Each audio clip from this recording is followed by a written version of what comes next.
I'd like to call the August 16th, 2021 meeting of the City Council for the City of Lake City to order. If everyone would stand for the Pledge of Allegiance and remain standing for the invocation to be given by Councilmember Todd Sampson. Allegiance to the flag of the United States of America, and to the republic which stands one nation under God, indivisible, with liberty and justice for all. Let's pray. Dear Father, we pray that your healing hand will be on those that are being affected by this pandemic and this COVID, and with the frontline personnel. And please be with our first responders and help them to be safe, help them to protect the city. And please, Lord, be with us as we make decisions on behalf of the city and help them to be the right decisions. In Jesus' name, amen.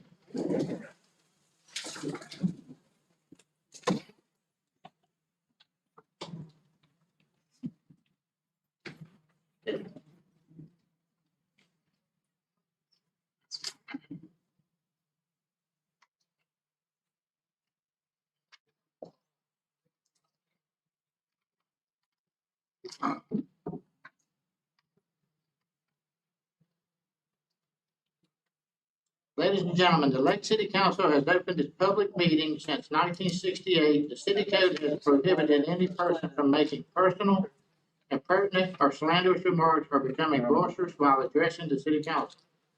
Yelling or making audible comments from the audience constitutes boisterous conduct. Such conduct would not be tolerated. There is only one approved manner of addressing the city council. That is to be recognized and then speak from the podium. Ms. Sykes, call the roll. Mr. Green. Here. Mr. Hill. Here. Mr. Jefferson. Here. Mr. Sampson. Here. Mayor Witt. Here. Mr. Coberline. Here. Ms. Fields. Here. Chief Gilmore. Here. Okay, no proclamations. We have minutes from, July 6th, emergency call meeting, July 12th, special call session, and August the 2nd, regular session. Mr. Mayor, I move to approve the minutes as published. Second. Motion and second to approve the minutes published. All in favor, say aye. Aye. Opposed? Next is approval of the agenda. Is there any changes to the agenda, or is there a motion? Second. Motion and second to approve the agenda as published. All in favor, say aye. Aye. Opposed, like sign. No consent agenda. At this time, I'd like to recognize Councilmember Todd Sampson for attending the Institute for Elected Municipal Officials and Certificate of Completion. I'd like to present that to Mr. Sampson.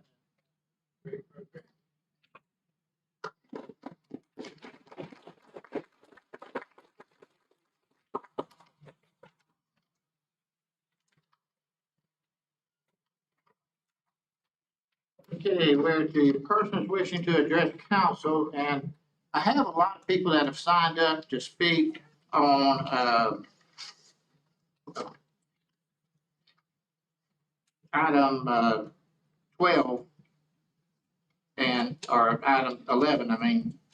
So those won't speak at this time because that's gonna be a separate, proceeding. So the ones I have at this time that want to speak on general topics, first of all, Ms. B. Coker.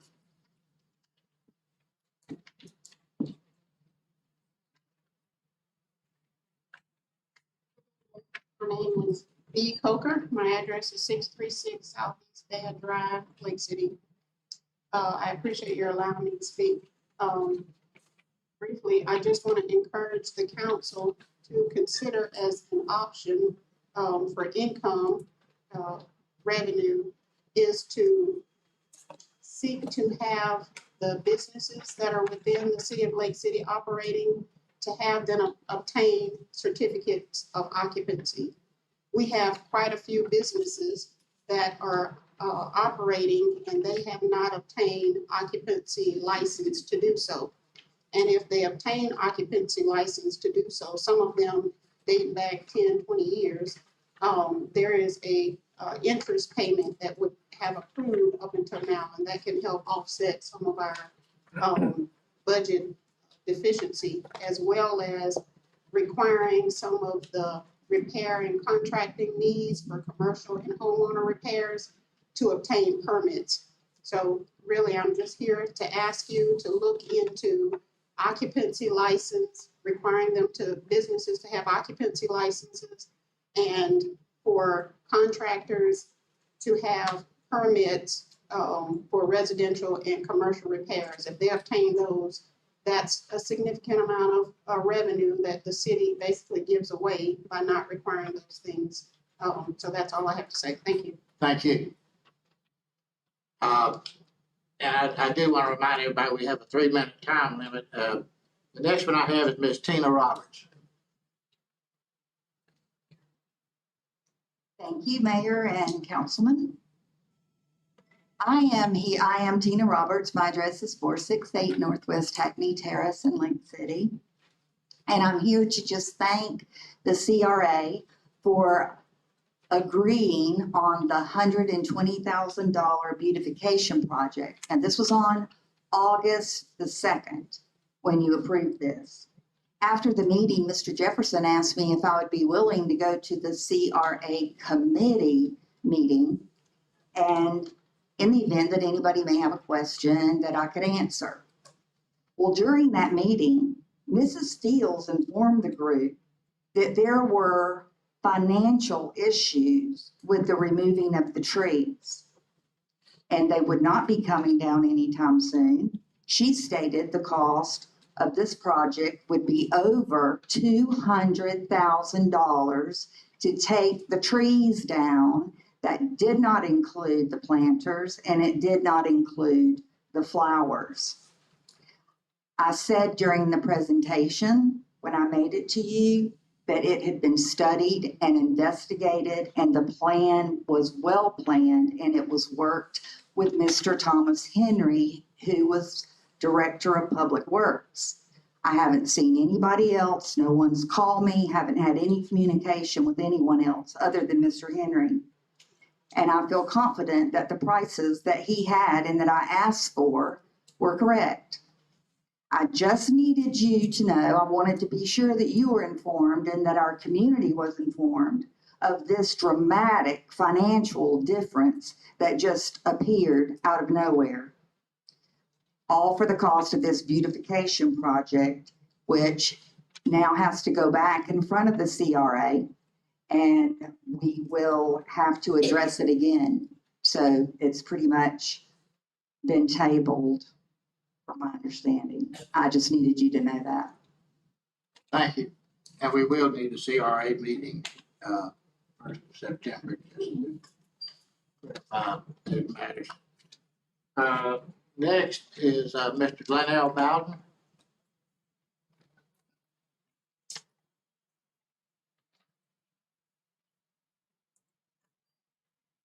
Thank you, Mr. Mayor. Glenn Bowden, number 56 Northeast Baskin Lodge Drive.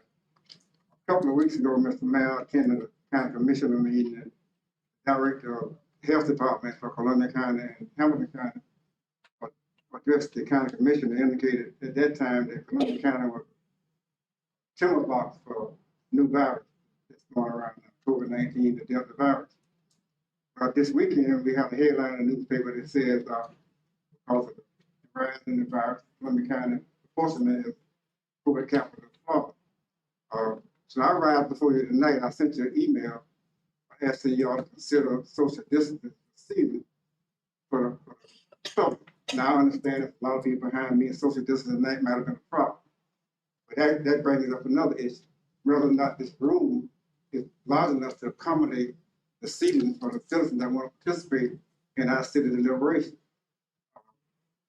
I'm at risk. You know, I'm AIDS, underlying health conditions, and all of that. You can't mandate masks, I get that. But this city can definitely engage in seating in a social distance manner or provide for overflow. I'm insulted, to be honest with you, that you all sitting up here with the violence between you. But those of us who are out here, there's no concern for whether or not we can have the violence. So if you can't put the violence between, at least you can social distance seating, or have another room, or either put one side of the council room for those who don't mind sitting next to somebody else, and put the other side where you can have some social distance. You know, I just want to go on a record, you know, for that. I'm overly sensitive. I would admit to that, you know, I've had COVID, I was asymptomatic, and that's what made me so concerned. I was tested twice in December, just before my wife passed, and I didn't have any symptoms. Which means there's a possibility I could have gave it to her, I don't know if I did or not, and it could have gave it to somebody else. But that's the same thing that's happening now. There could be people in this audience right now that's asymptomatic and actually got the virus. So it's just out of concern for the citizens in this community. I would encourage the council to consider social distancing. If not, go back to the Board of County Commissioners meeting room until such time that the virus is considered somewhat under control. But I think right now, you actually putting myself at risk and other people at risk. Now, for those who doesn't matter to them, that's fine. For a while, I used to care about people that didn't get vaccinated, but now it's to the point, now I really don't care. I just care enough that they don't be around me if they're not vaccinated, you know. But the point I'm making is that it's offensive, and I can't say it another way. Just stand up here and watch you all sitting up there with the virus. And I look behind me, and there's no provisions for us, and I resent that, man. And I do think we need to look at it because it is a lot worse than it's been here, and maybe we should get back to the school board because our attendance has been up the last few meetings.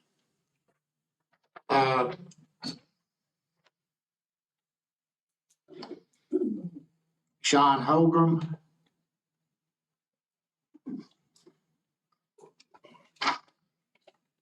Mayor, I want to address the power vacuum in the city, and I've got a handout. May I approach the dais? Yes.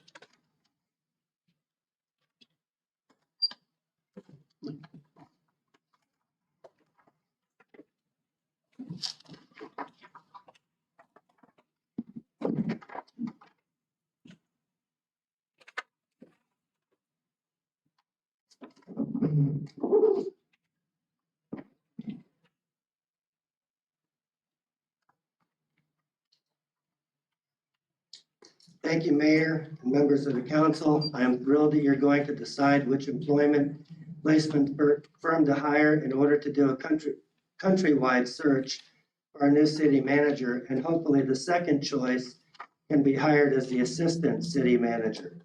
It cannot happen fast enough, in my opinion. I have witnessed a degradation in the performance of city functions firsthand while witnessing the actions of the interim city manager and the advice she is giving to the city council, city employees, and the committees she is interacting with, like the CRAC and finance director, while constructing the city budget.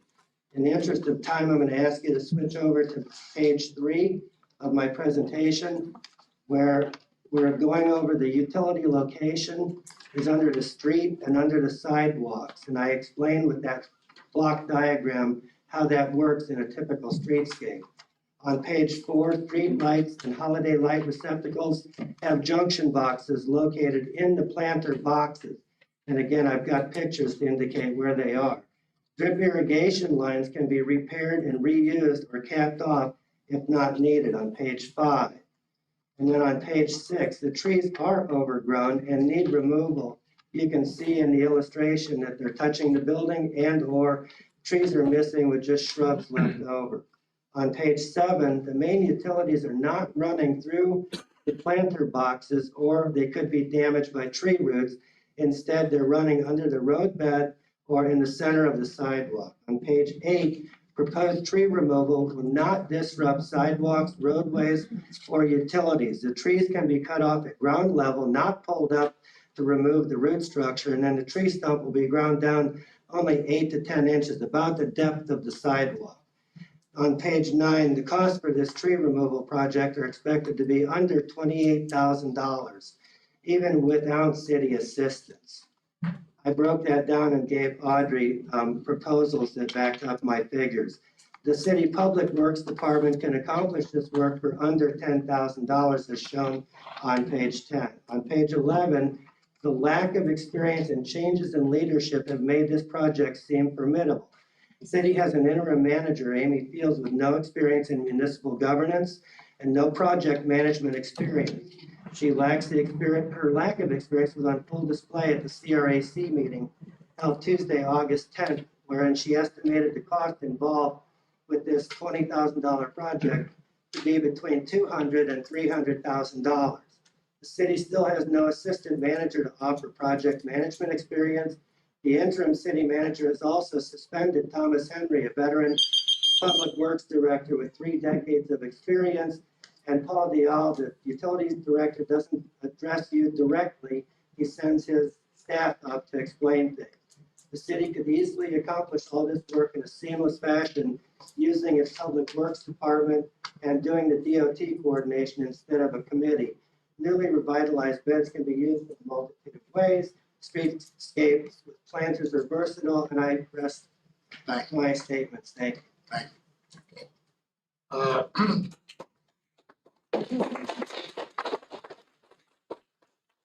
Yeah, I think that's all I had signed up at this time. Anybody else signed up on general topics? Rest of it, I think, was, yes. No, the zoning will be later. Okay.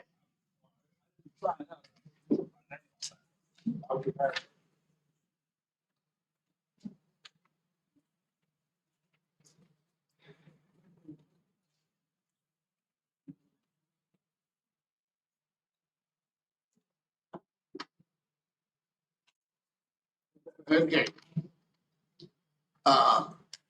We'll move into old business. We'd open a public hearing on city council ordinance number 2021-2199, final reading. Mr. Phil, would you read that by title? An ordinance of the city of Lake City, Florida pursuant to petition number ANX 20-03 relating to voluntary annexation, making findings, annexing certain real property located in Columbia County, Florida, which is reasonably compact and contiguous to the boundaries of the city of Lake City, Florida, into the boundaries of the city of Lake City, Florida, providing severability, repealing all ordinances in conflict, and providing an effective date, period. Okay, this was passed on first reading on August the 2nd, 2021. Anybody in the audience wish to speak to this order? If not, we'll close the public hearing, move into adoption of city council ordinance 2021-2199. Mr. Mayor, I make a motion for adoption of city council ordinance number 2021-2199. Second. Been a motion and a second. Any discussion by council? Ms. Sykes, call the roll. Mr. Sampson, Yes. Jefferson. Yes. Mr. Hill, Yes. Mr. Green, Yes. Mayor Whit. Yes. Okay, next is discussion and possible action, fire pension board appointee. This was brought up a couple of meetings ago. I don't know if anybody's had an opportunity.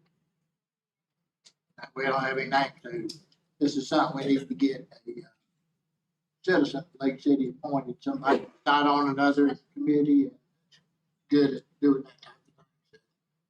I'm just trying to find some names. I got any. Let's do that. Next is, discussion possible action selecting a firm to assist in city manager search. We, got some replies and they were distributed at the last meeting. I think Ms. Sykes has summarized, fees on them.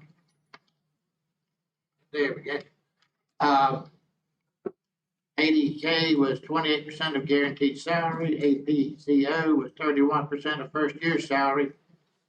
Gov HR was 22,500 plus travel expenses.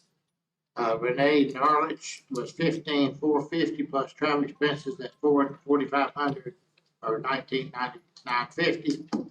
And Colin Bangzinger is 28,500. So I think the only one that's under the 20,000 cap is Renee Narlich. Anybody else have any comments? I guess I would recommend we try to negotiate with them. Mr. Mayor, Yes. so I reviewed all the packets as well, and I ranked the companies in order. Renee Narlock did come in number one for me for a few reasons. Obviously, for the citizens, price is a reason. In addition to that, Renee Narlock's presentation in their packet, it was public sector focused.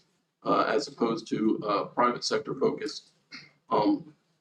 Also, I noticed in the packet that the president of the company was committed to doing the search. So I thought that was worth mentioning, as well as the many cities and counties in Florida that they've done that for. So I would make a motion to select Renee Narlock as my number one choice. And if the council has further discussions, I've ranked the other ones, but Renee Narlock is definitely number one in my mind. Have a motion, is there a second?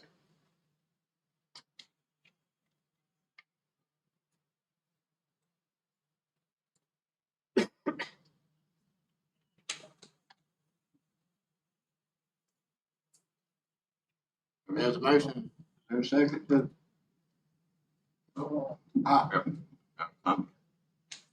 Do what now? I had a comment, but we was in the motion phase there. Okay, I need a second before we get to the comment. I believe it said discussion, possible action. Right.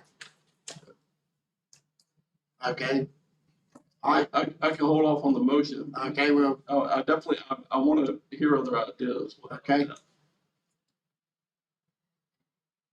Well, Norlock was my second one. I reviewed all the information that was forwarded to us as well. Colin was my first one. Of course, that's the most expensive one. And both of these firms was located in Florida locations. But my ranking was Colin was number one and Norlock number two. Both of them well. Both of those. There was two firms, I'm not sure what those two are. I think ADK and APC were out-of-state firms. However, in reviewing their information, I'm more impressed with the dollar figure that they give us rather than based on salary or income, when that haven't even been said at this point.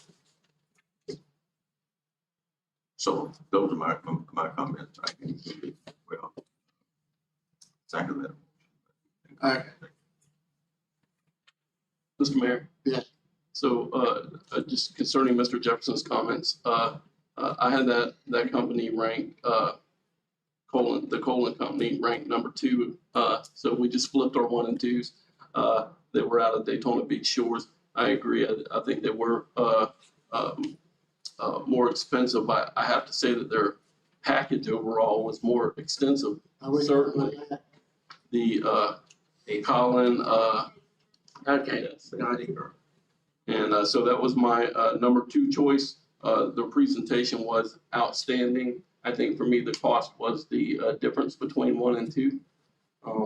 And so I'd just be interested to hear what the other council members think as well. Mr. Mayor. yes, So during the discussion, I just want to note we've not followed what I believe the city ordinance states, which is in section 2-178, item E, that the formal contract procedure for any contract over 20,000 needs to go through the proper procurement.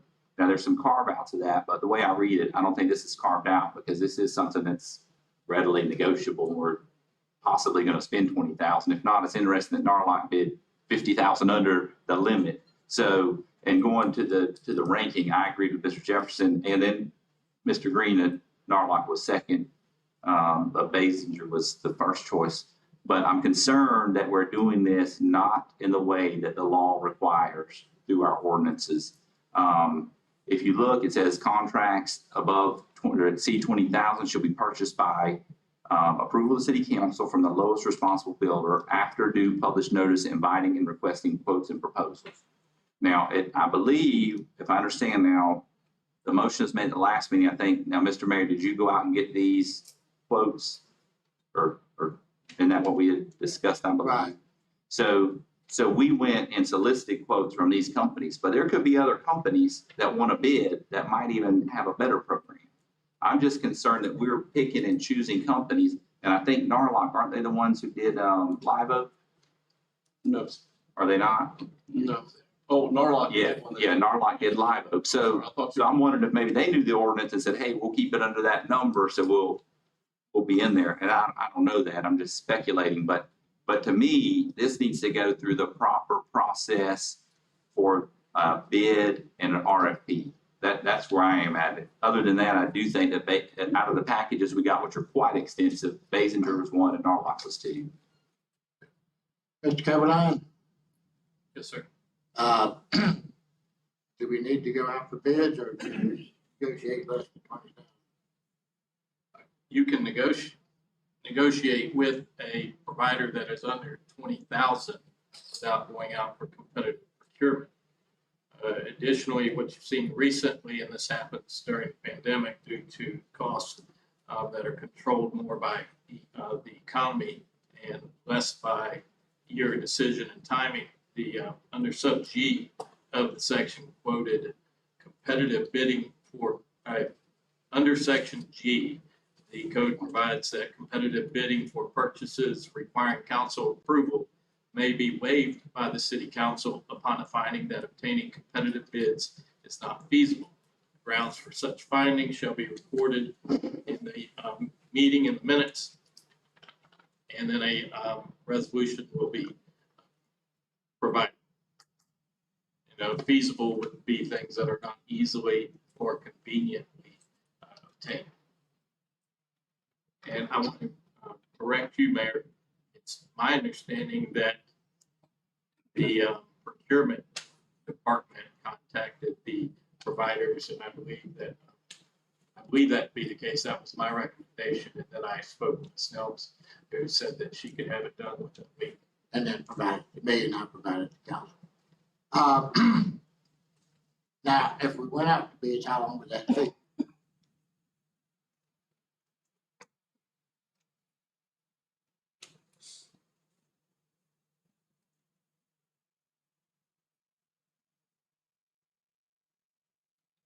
Mr. Mayor, Uh, while the city attorney is looking for that, I just, speaking for me, I know that I'm open to making the waiver that the city attorney references, city council has the authority to do. I think we need to move forward. I think time is of the essence. I agree, much like a lot of things, prices go in one direction in this economy, and that is up. And so I think this is a process that we need to have in place so we can move forward for the city and the citizens of Lake City. So regardless of the particular choices that any of us would like as ranking, I do think it's prudent that we waive the procurement process and move forward tonight. I know I'm prepared to do that. I agree. Mayor, as part of that item that Mr. Coberline just read there's another sentence after that whatever the waiver or the reason the waiver is made needs to be incorporated into the resolution. Now, the way I read that is, you know, obviously, if we're able to get 5 quotes back this quick, it's feasible. So looking out after taxpayers, why wouldn't we put it to bid? There may be someone willing to do it for 10,000. I mean, we just called 5 companies, got 5 bids and said, we'll go with one of these. I mean, are the bids okay? Maybe. There could be better. And that's why I believe the ordinance is written like it is. I mean, it's a very clear, that's the law. We're not following it. I recommend we follow the law. I think it's fine that we go out. Let's just do it the right way. We get a lot of hassle when we don't do things the right way. People say, well, you don't do this or that the right way. But here's the case where we have an ordinance on the books, easy to follow. And what's the delay? A week? A meeting?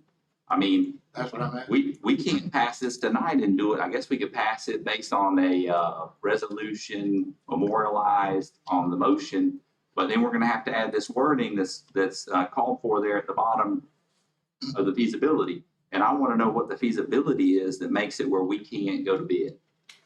I mean, speed is nice, but that's not what it says. It doesn't say if you can't do it speedily. Now, this isn't an emergency in the fact that, you know, it's not a utility item that's broken that could flood the city. This is, we need to hire someone. We're going to go down this path. I just think we should do all due diligence to make sure we're following it. Mr. Mayor, Yes. So I do disagree with Mr. Sampson. I think we are following the rules. I think that's the purpose of the discussion tonight.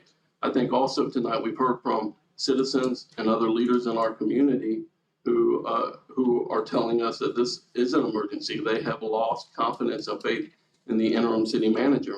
And I can tell you that I don't disagree with those citizens. And so I think that this is an item that we do need to move forward with tonight. That's just my personal opinion. I'm willing to move forward tonight. We've asked in the last meeting for you to move forward, present us with what you presented. We took a vote on that. Procurement reached out. They received these prices back. We have the ability to move forward. We've already voted on that. So to me, this is a matter of selection of a company. I think we have 5 quality companies, 4 or 5 quality companies. I'd have to go through the count. But anyway, that's my take. I'd be open to hearing what the other council members. I don't think we're gonna find 5 more qualified or probably cheaper. And we have been in this process for several months. Mayor, I can entertain your question that you asked earlier about the amount of time it can take to competitively procure a vendor. If you're Yes. open to that now. Generally, it's 30 days for public works projects and construction projects or projects that require a pre-bid conference. In all others, the advertisements for bids shall be published at least 2 weeks in advance of the bid opening date. And so you'd be looking at an amount of time that procurement would need to prepare a request for proposals. And then at least it would need to be advertised for at least 2 weeks is what I can discern from a quick read of the procurement policy.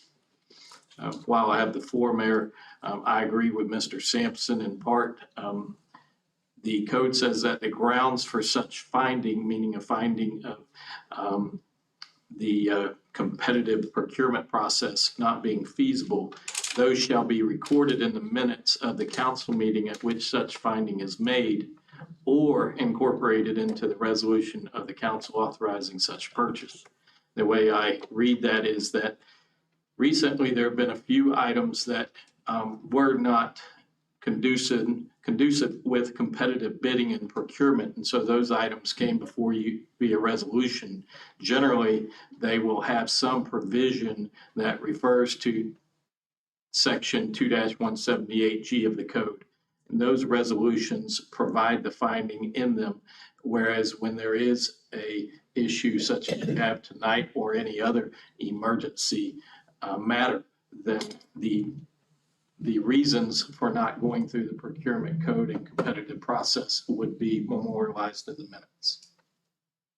So I agree with Mr. Sampson, but only to a degree. You can do it one way or the other. You can put it in the minutes at the time of the meeting, or you can put it in a resolution. Okay. Mr. Mayor, I have another question. So, we're also a member of the Florida League of Cities, who also provides these services, I believe. And did we get a bid from them, or did we discuss with them the opening or proceeding? Mr. Mayor, my understanding was that they provided I think all of these organizations that we've got our bids from came from that organization, or members of that organization. So I was unaware of that information that wasn't provided to me. So I guess some people get some information, other people get other information. We don't know where the information comes from, which is not acceptable. But again, I'm going to stick by my statement. I mean, you can make whatever motion you want, but we need to follow the rules. We hear about the rules week in and week out at meetings. Let's follow the rules. So I do think that we are following the rules. I think the attorney has laid out the fact that it has to be, it can be in the minutes. And the reason for the emergency, I'll be happy to provide that in a motion. I think Mr. Sampson is on record as not wanting to move forward. Anyways, voted against us every time. So at any rate, I know for me, I would be interested to hear to move forward with the discussion about the companies that are in front of us. It's just my thought.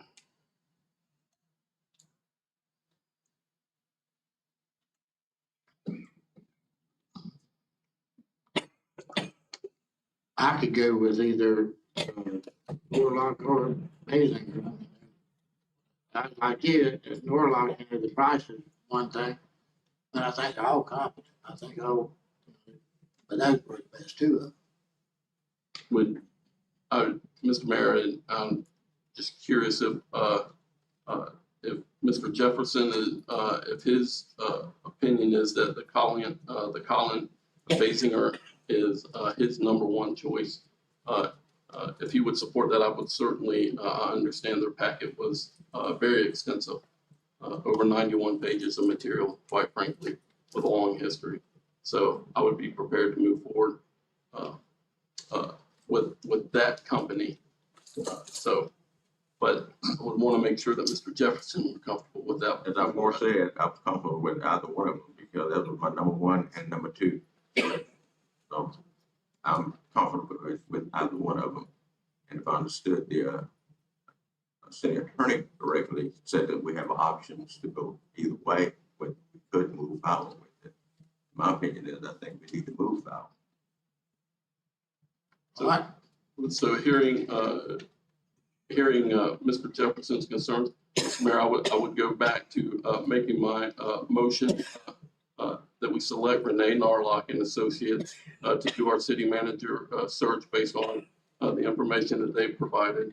And we waive the procurement process in an emergency fashion due to the fact that we have COVID. In addition to that, we have many other factors that delay, I think, would harm our city delaying the search.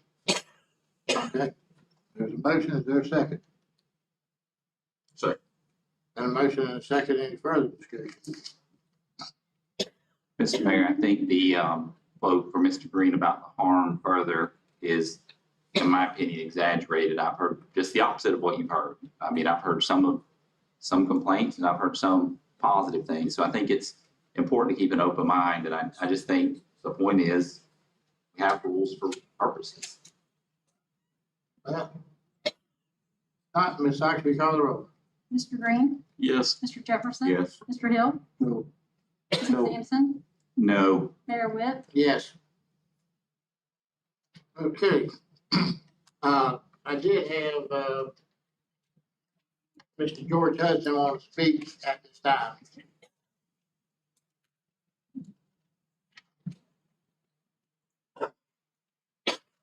Thank you, Mr. Mayor and council members. I'd like to thank the council for finally selecting a firm to do a search for a qualified city manager, and at the time admonished them for not being prepared to decide on the firm at our last meeting 2 weeks ago when it was on this agenda. This has given the interim manager an extra 2 weeks to do her own bidding.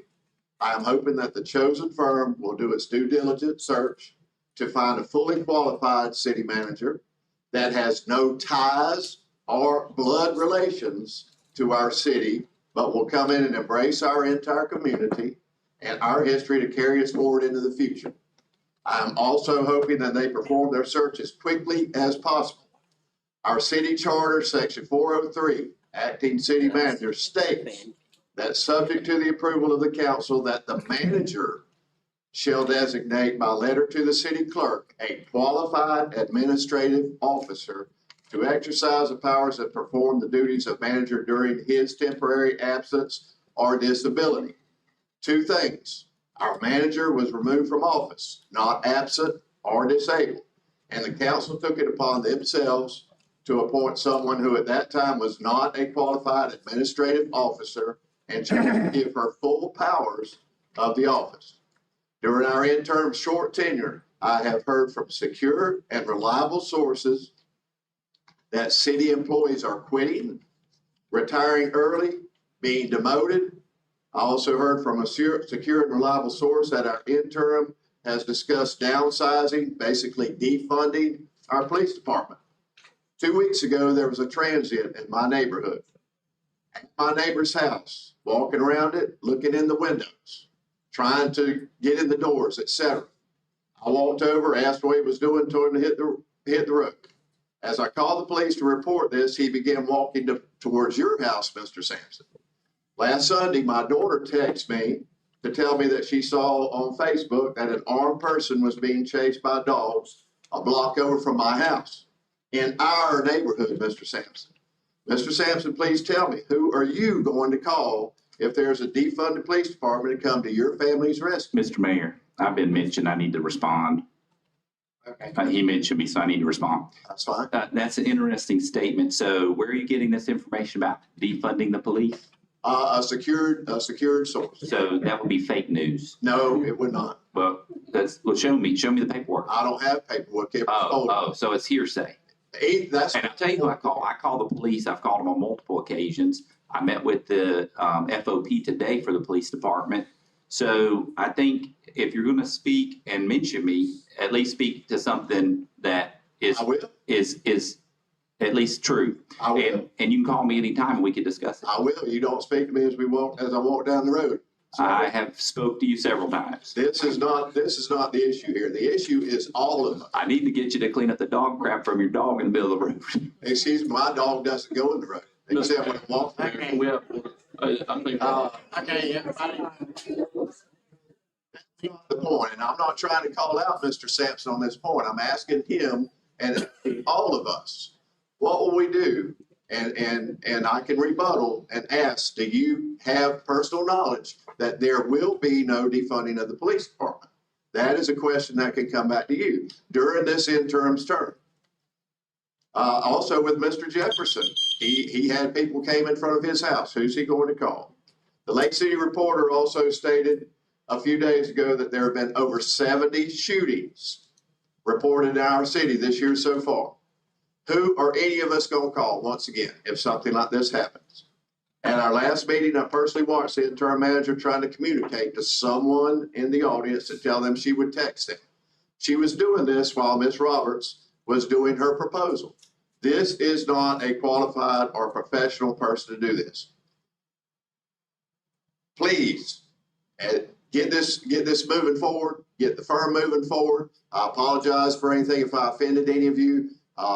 There's no ordinance of picking up dog crap in this county. A dog will pick it up anywhere. Thank you, council.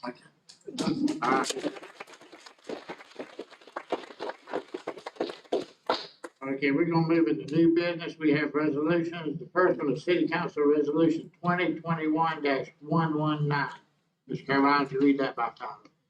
A resolution of the City Council of the City of Lake City, Florida, authorizing the execution of the landlord's release and consent in favor of a tenant at the Lake City Gateway Airport known as 406 Aviation LLC and a tenant's lender, and providing an effective date period. Okay, is there a motion that City Council Resolution 2021-119? Mr. Mayor, I make a motion for approval on City Council Resolution number 2021-119. Second. Been a motion and a second. Any discussion by council? Ms. Sykes, will you call the roll? Mr. Sampson? Yes. Mr. Hill? Yes. Mr. Jefferson? Yes. Mr. Green? Yes. Mayor Whit? Yes. Item 9 is City Council Resolution 2021-125. Mr. Carolina, would you read that by title? A resolution of the City Council of the City of Lake City, Florida, authorizing the execution of task assignment 16 with Bassrow Associates LLC for professional services, providing for the development of an airport strategic business plan, which is an element of the airport master plan, providing for a cost not to exceed $95,833.00, and providing for an effective date period. Is there a motion as to City Council Resolution 2021-125?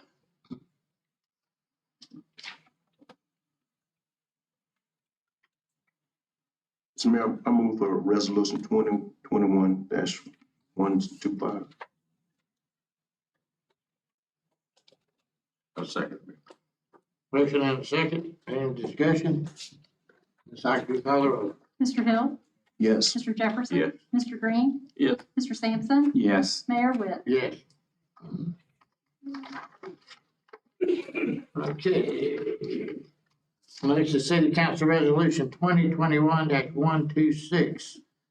Ron, you read that by title. A resolution of the City Council of the City of Lake City, Florida, approving improvements at the Lake City Gateway Airport to be constructed by the United States Department of Agriculture Forest Service, providing for the expansion of aircraft parking apron pavement to facilitate aircraft deployed by the Forest Service, and providing for an effective date period. Is there a motion as City Council Resolution 2021-126?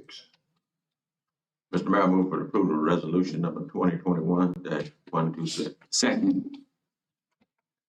Been a motion and a second. Any discussion by council? Ms. Sykes, will you call the roll? Mr. Jefferson? Yes. Mr. Sampson? Yes. Mr. Hill? Yes. Mr. Green? Yes. Mayor Whit? Yes. Okay, we're getting to item 11, discussion of possible action, appeal by Brad Dix, agent for DD of North Florida, Inc., of Planning and Zoning Board's decision to deny rezoning 4 parcels of land located southeast Day Street between Church and McCray. I have quite a few people signed up to speak. So we'll do that. They're good. You wanna do the speaking first, or they're gonna testify? Okay. The clerk brought to my attention that the people that will speak at this will be sworn in as witnesses, since it is a quasi judicial meeting. So let me call out the names I have, that way everybody knows.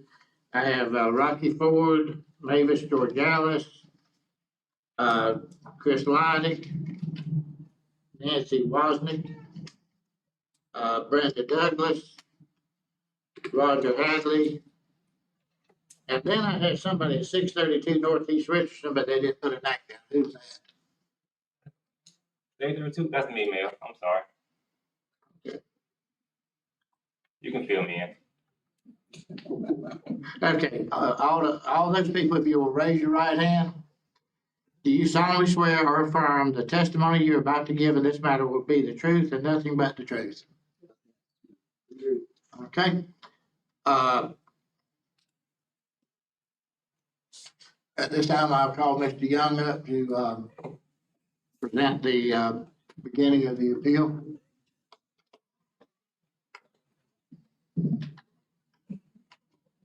Dave Young, Growth Management. On the July 14th, 2021 Planning and Zoning meeting, D&D of North Florida, Mr. Brad Diggs as the owner agent, submitted his request for rezoning, and the board, Planning and Zoning Board, heard it. They listened to testimony and they denied the request. I received a request from Mr. Diggs as the owner agent for D&D of North Florida that he wished to appeal this to the city council as per the land development regulations. We have in attendance Mr. Chris Leidick of the Planning and Zoning Board that wishes to speak on the methodology and why they reached the decision they did. And we have Mr. Diggs as the owner agent that would like to present to y'all on asking y'all to, lack of a better word, relook at the situation of the results of the Planning and Zoning Board meeting. I gave y'all the packet that was presented to the Planning and Zoning Board, the site-specific amendment for rezoning, also the staff worksheet on it, and all of the information up to that point. I have Mr. Bradley Diggs and Mr. Brad Diggs as the owner agent that would like to come forward and present to y'all. Okay, When she comes up to speak. thank you, Mr. Diggs, for coming forward. We're gonna hear from the zoning board member first. Now, Mr. Coberline said the process, you will get to speak several times. You'll get to speak this time and then you get to answer. In fact,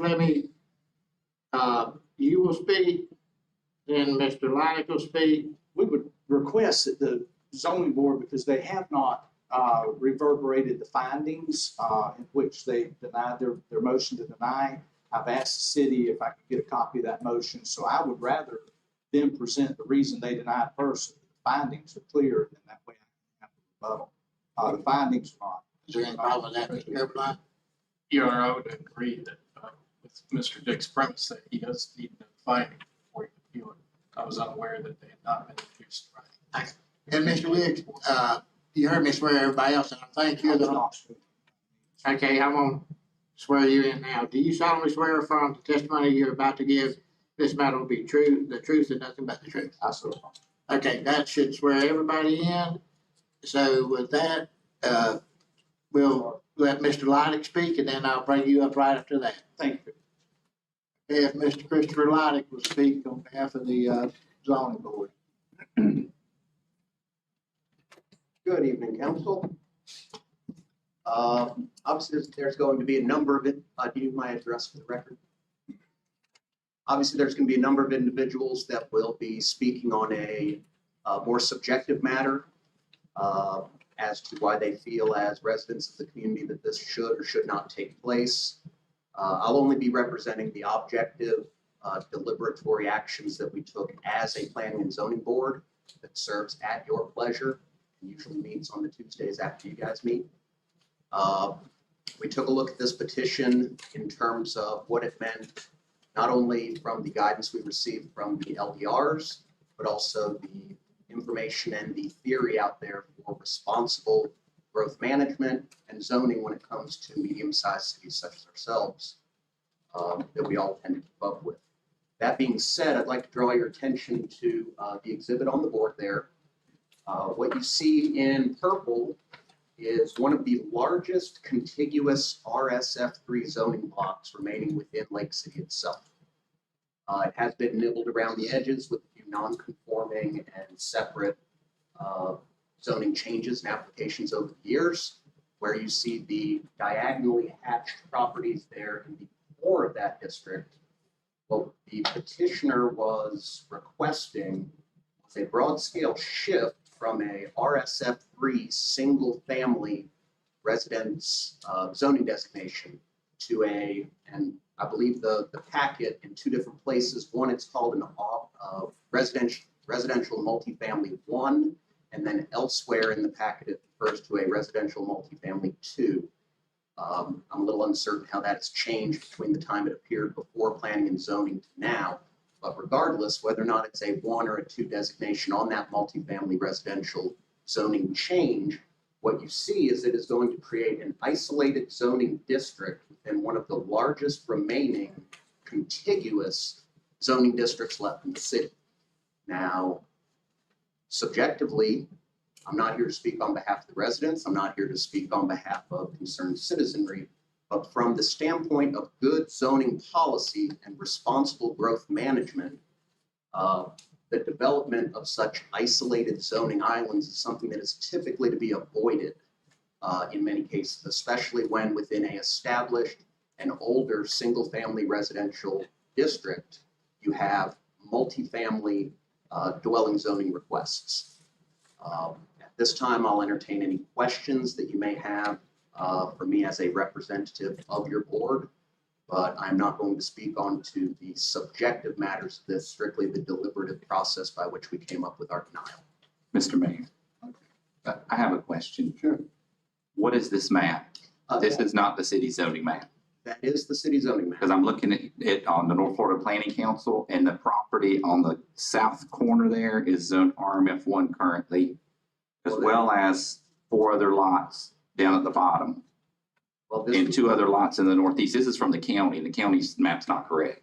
So they have an incorrect. It's incorrect. You have to go to the North Florida Planning Council to get the map, and I found this out the hard way, actually, myself, and ended up having to try to rezone something years ago. But when you change it, that monolithic purple's not monolithic purple. Well, the and that changes. The shapefile I was sent by our last administrator that served on the Planning and Zoning Council prior to Ms. Beverly sent me this shapefile to use, as well as all the members of the Planning and Zoning Board, and said this is the most recent and up-to-date version.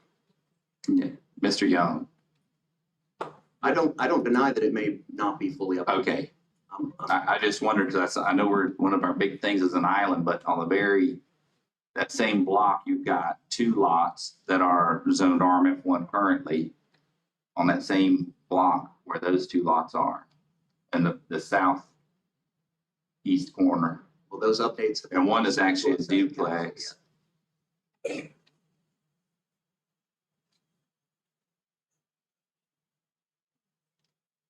Does have any questions, Mr. Blighty? Mr. Mayor, I have a question. For the lots, is there any of that is certified as historical in nature? Would there be any historical district for those buildings? As you see with the red hatching there, the limits of the Lake Isabella Historic District as updated a number of years ago.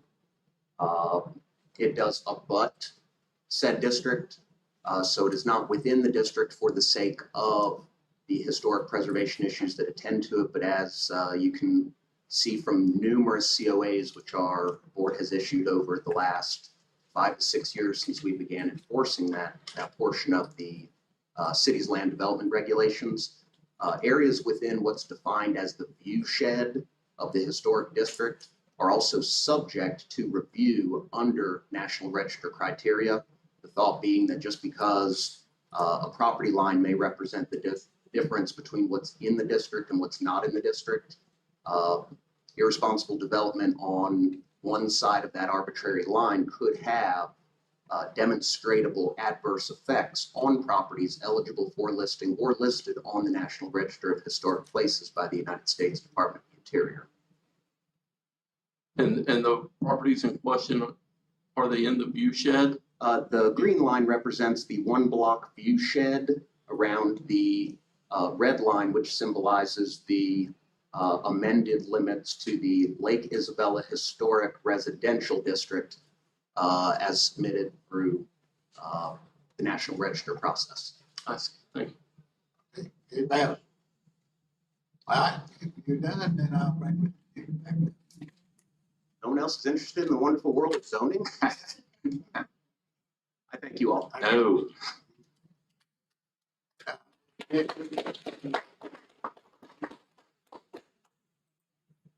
Thank you for hearing us tonight. Again, my name is Brad Diggs, for the record. Don't have any financial interest in this. It's part of my job. The reasons for the denial, I didn't really hear them restated tonight, but several of them were regurgitated, things like utilities, things that the city, I believe, has already demonstrated capacities there. So things like water flow, utilities, things like that, the roads, traffic congestion. There's all kinds of things mentioned. I don't know what your actual denial said. Those issues seem to have been, the city staff that had opinions. The only thing that I remember in the actual the motion to deny had to do with the creation of an island. Now, on one side, we're not in that meeting. I feel like they were speaking more of creating an island within a historic district. Of course, we're not within the historic district. We are within that view shed buffer. But one thing about it is I don't believe that, and I've been in real estate for 30 years, that an island to me would be more like commercial uses versus residential. A residential within a residential is not an island for me. It's the same type of use. Commercial neighborhood, letting beauty shops go in under special exceptions. Congregations of businesses, those I think are islands, but a house is a house, a bed's a bed. So, residential, we've always felt like that residential is residential. So I don't believe that, personally, that the multifamily creates different use. It's still residential use. And so I would ask that the board look a little closer, look at the reasons for denial, and we would like to see a different result tonight. This is a very unique situation. I've heard something of this is the largest contiguous, I guess undeveloped residential district. I don't really get what he's saying there. What we have is a historic district that many years ago from affluence had, you know, nicer houses on one side, and then as you went east, the houses got smaller. Within just 2 doors of these lots is a house that's on tax rolls of $27,000. Within 2 to 3 doors another way is a single wide mobile. 2 to 3 doors another little further, 2 blocks another way is a double wide. There's other multifamily, there's duplexes in there. There's multiple houses that appear to have 2 separate addresses, 2 separate entrances. So I don't know that we really know how much is multifamily. When you get east of this site, you almost go in, and I use this term very carefully, don't really like to use it, but you almost get into a blighted area. There's people that are taking good care of the properties and all that, but when you see the lack of new infrastructure going in, new houses, you're not seeing them maintained quite as well. This block separates between, you know, the more affluent coming towards the lake versus the, you know, some of the lower income housing to the east. That's one reason these lots are still vacant. You know, for 60 years, they've been available to be built on, and single family residential hasn't worked yet. Now, our belief is we're now into a time where these lots can be built on, whether it's a single family residential house or whether it's duplex. The market is back to where it will sustain infrastructure. If you look at this same block over on the east side, the most recent houses were very low cost brick homes with, you know, no break in the roofs, no extras. You know, they're nicer, newer, you know, very good, but they weren't no extras put. And so is the owner of this property, and he'll speak a little bit later, he's going to develop, he's going to build houses. And so I'm advising him either has an opportunity to put a little better infrastructure, higher dollars, higher architectural appeal. We have an emergency need for multifamily residential in this area, especially where people can walk to the stores and grocery stores. There's a lot of people who don't have driver's licenses, can't get out. We need more, you know, rentals in Lake City. So our thing is, we believe that under a multifamily, you could have more of a controlled, higher dollar product put out there. It would not be targeting, you know, low-end economics of people that don't keep their stuff up. You know, the reality of the investment, you know, they'd be trying to get a reasonable rate of return. So the standards would stay up. But if this property isn't suitable for multifamily, it's sat out there for 60 years of single-family residential, and you can see the stark difference east and west. And like I say, we're within 2 doors of a house that's assessed at $27,000.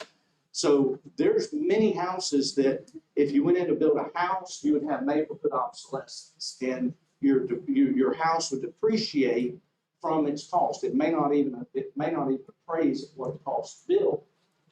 Your multifamily will be able to go in there and handle that from the valuation side. It will show new infrastructure and higher dollar infrastructure going in. It will be, in my opinion, a plus to the community, feeding in, you know, new revenue, and be a lot more money on the tax rolls than just the smallest house that can be built. So I believe the owners are either going to have to dive straight to the bottom on sales price, or either, if you'll give them a chance to come up, we'll have to come back with a site plan. This wouldn't be the last time the city has input.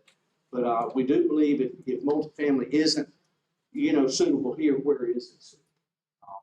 And so our thoughts would please review it. I'd like for you to make your own conclusions on the island. I really don't see a residential, within residential being an island. That's something that y'all would decide. And also, they never define the island from where. You know, we all have, is it an island within the historic district, which we're not in? Is it an island within the residential districts? That wasn't defined. But I believe if you know the neighborhood and you drove it, that this would be a benefit. And when you have houses that only value $27,000, I don't know how somebody can come into a professional and say you're going to depreciate value. You know, houses $30,000, $40,000 value all the way around it. You're spending 3 to 4 times that per structure. I don't see that being. I thank you so much for the time. Okay. Thank you. Any questions? Any questions? Thank you. Mr. Rocky Ford? If you could, I would just like to kind of rebut what anybody has to say. Do you like to go further down? Yes. Okay. Mavis Georgialis?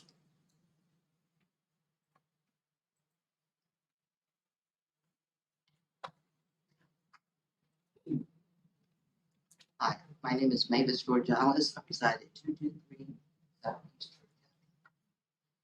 I believe, and everyone in the audience is copied this, the pros and cons.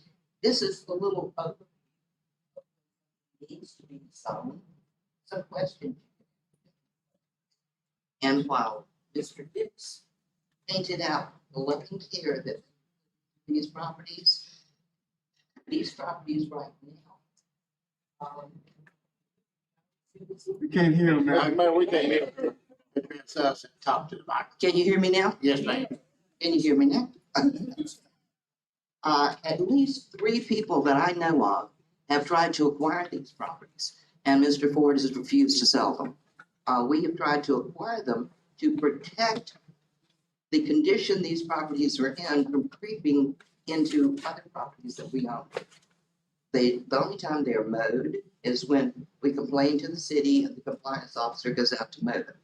So saying that this wonderful, proud duplexes are going to be putting in, they don't have the pride of ownership now. We don't believe as locals in the area that the pride of ownership will go into anything future that they do. And we have tried to buy them. They will not sell them. On the pro list, the very first item is zoning can protect and enhance public property values. Will a group of 4, I believe the last count that I heard was 4 duplexes, 8 residences, with the accompanying cars and traffic enhance your next door neighbor? I don't believe it will enhance the historic neighborhood that fronts along Church Avenue. And one of these properties fronts on Church Avenue. The others go back toward McCray, but at least one of these properties fronts on Church. I do not believe that will enhance the value of my property, and I'm on Church Avenue. The very last item on the pros says, most importantly, zoning gives the community some control over its land uses, appearances, and quality of life in the future. I am in that area. I do not feel this will improve my quality of life, the value of my property, or any improvement to me whatsoever. That additional housing may be needed, I agree.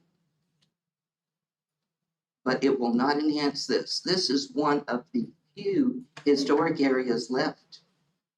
And to degrade the few area is unimaginable. We should not be doing that. And I'm trying to be quite quick, so I'll be quick again. In the very middle, there's a bullet on the pro side called zoning can conserve environmentally sensitive areas. This 300 block on Church Avenue is in a flood zone. Would you kick over to one of the photographs, please?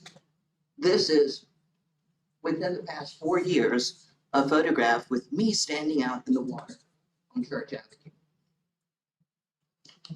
I brought in 3 pictures tonight. Would you just flip through them? There I am, stepping off the curb, and you can see the water is above my ankle. And the third picture, this is the house that is currently located at 330 Church Avenue. Do you see where the water is? It's ready to go into the house. If we decrease the permeable area for groundwater in this area, what is that going to look like 2 years? We either have to majorly improve our groundwater handling supply, and also the additional groundwater that will be venting into Lake Isabel is another issue, or the dog feces on the road, it'll be going into Lake Isabel. it will not be dripping into the ground. The petroleum products from cars going along Church Avenue and McRae, they will be venting into Lake Isabel. They will not be sinking into the ground. This will increase a lot of the problems with Lake Isabel, and quite frankly, this is a sensitive area and it already has a problem. I don't think we should exacerbate the existing problem. Does anyone have any questions? Mr. Mayor. Yeah. What's the date of the pictures with the rain? This one was these three, I took approximately between 3 and 4 years ago. Okay. There was one time prior to that, that 2 of the houses hired pumps to keep the water out of their house. In fact, I think Ron is one of them, who is just right around the corner from Lake Isabel. And I think you got pumps that year, didn't you? Okay, just address us, because Yeah. the audience started Yeah. getting involved. So, and this house also that year hired pumps. This is not a one-time. I have owned property within the area we're talking about right now and property 1 block up. I sold the one on the lake, property on the lake. And in the period of time, which has been about 25 years that I've owned property within this historic area, this has happened 4 times. And it's getting more frequent. And with the hurricanes that we're looking at this year, I don't even want to know. And as much permeable area as we have, and that's kind of off text a little bit, we really should be looking at permeability regulations. How much land can we pave within the city of Lake City? It is going to become more and more of a problem, and we have never addressed that. That is something that we should be looking at. When we put up a house and we put up driveways and we put up patios, how much free land to absorb the water do we need? Is that it? Thank y'all very much. Nick?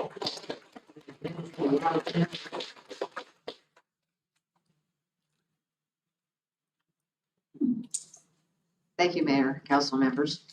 Everybody hear me? Yes. I just can reiterate everything everybody has said. However, well, they took it down. I can put it back up. I bump up to these properties. Actually, I took those pictures with Mavis in it. That I live on the right side of that. I have been trying to beautify the property. We have a historic area, and I'm right at it. I put a new roof on it. We needed approval from the historic council. We put a fence up. I needed approval from the historic council. It doesn't matter what we have to do. I want to keep it as nice as I can. My sister-in-law, who owned the home before me, 20 years, she's been having this problem. 2001, the water, the backup water. Just 2 years ago, 3 maybe, Mavis, we had this problem. Everything was backing up. I thought it was our sewers. I call Wolf Plumbing, come out, $375 later, they flush us out to the street, and to find out that it is in fact a problem with the city road. It's not going to change. It will change, and it'll get worse if we have more people, more structures. I just don't think that area is meant for something like that. I can only think of Lake City having they've got to have other areas where something like this would be a necessity. But right there, no. Mr. Ford has offered to buy the lot that I own in addition to my home, which is connected to it, my large yard. And we've turned him down because he wanted to put more structures up. I don't think it has anything to do with beautifying that area. I think it's beautiful now. And a new home up to code for historic would be fine. I can only see this as property values going down, and there's no emergency need for it right in that area. So I'd like you to really consider this. I appreciate your time and thank you so much. And it was nice meeting all of you. And thank you, Mr. Mayor, council members. Thank you.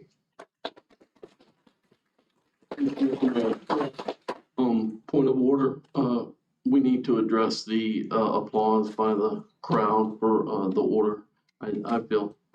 Right, if everybody could refrain from applauding or making comments, I mean, that's part of the thing is whether speaking or applauding is still coming from the audience.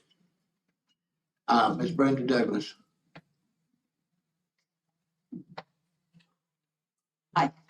I'm Brenda Douglas. I live at 310 Southeast Monroe Street.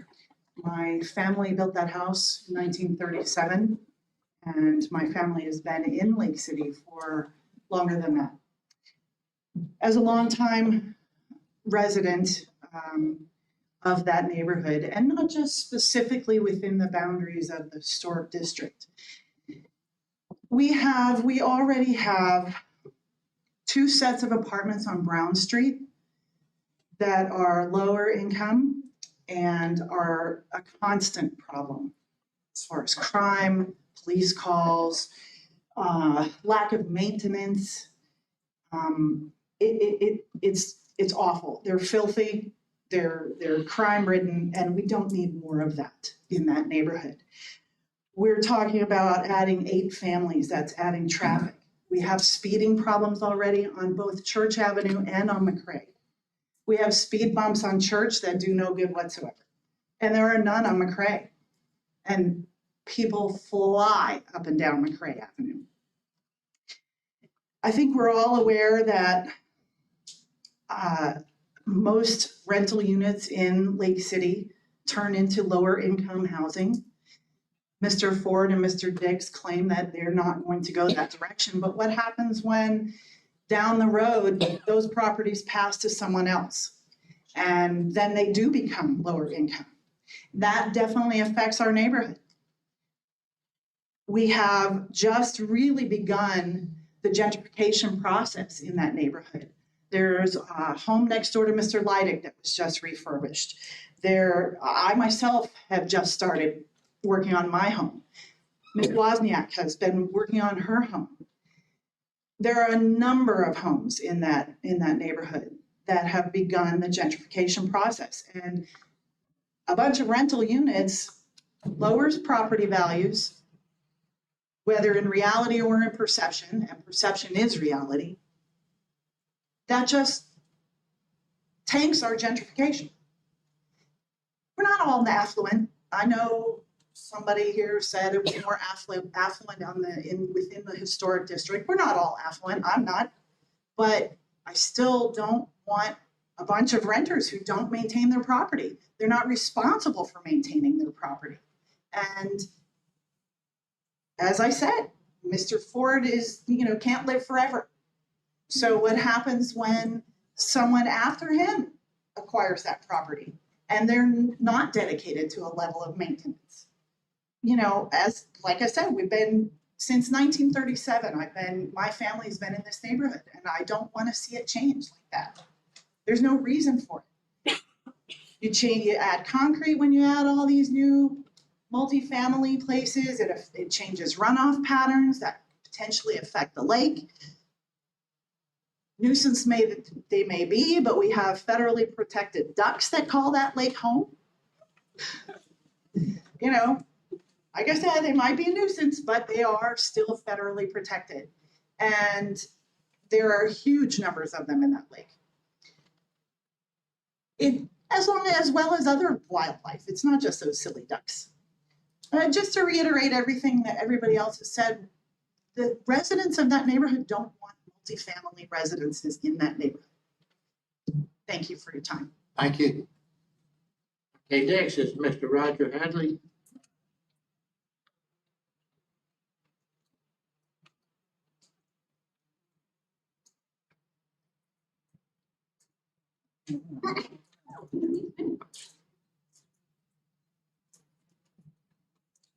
All right, I'm Roger Hadley. 345 Southeast Jonathan Way. I also own 2 lots that butt up to this area that we're talking about. I bought those 2 lots as a project just before all this upheaval started about 10, 12 years ago.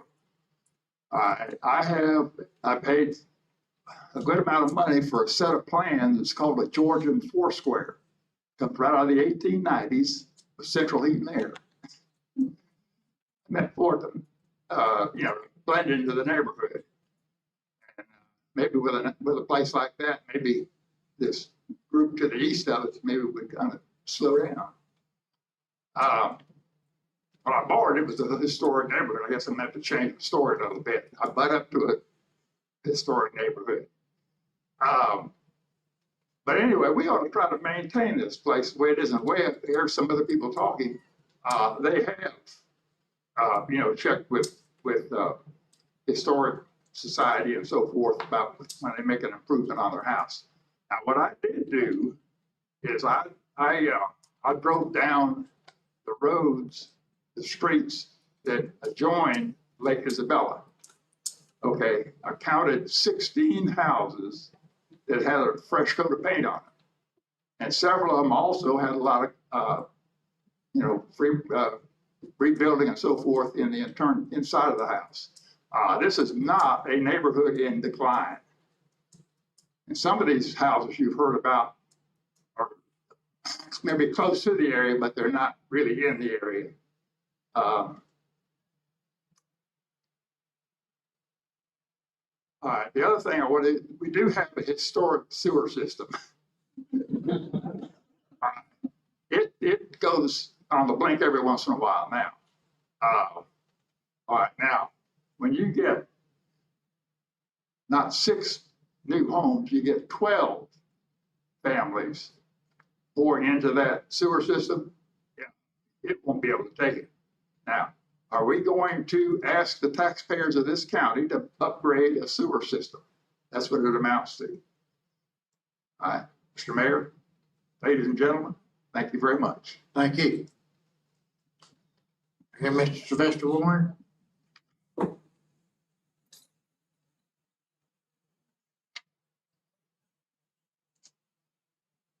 Mayor, the first thing I want to say, I'm Sylvester Warren, it's 832 Northeast Richardson Street. I'm going to first say that I'm going to admonish this council. I'm very disappointed that you allow Boyd Hudson to come up here and be very disrespectful to Ms. Fields. Very disrespectful, Ms. Fields. You didn't stop him, as you tend to like to stop me when I'm only speaking the truth, and he was up there speaking nothing but fake news, and you didn't stop him. That was very disrespectful what he did. And it's very wrong of you as the mayor not to intervene on someone who works for you, who you would think that you all would have for a back. That was just wrong, Mayor.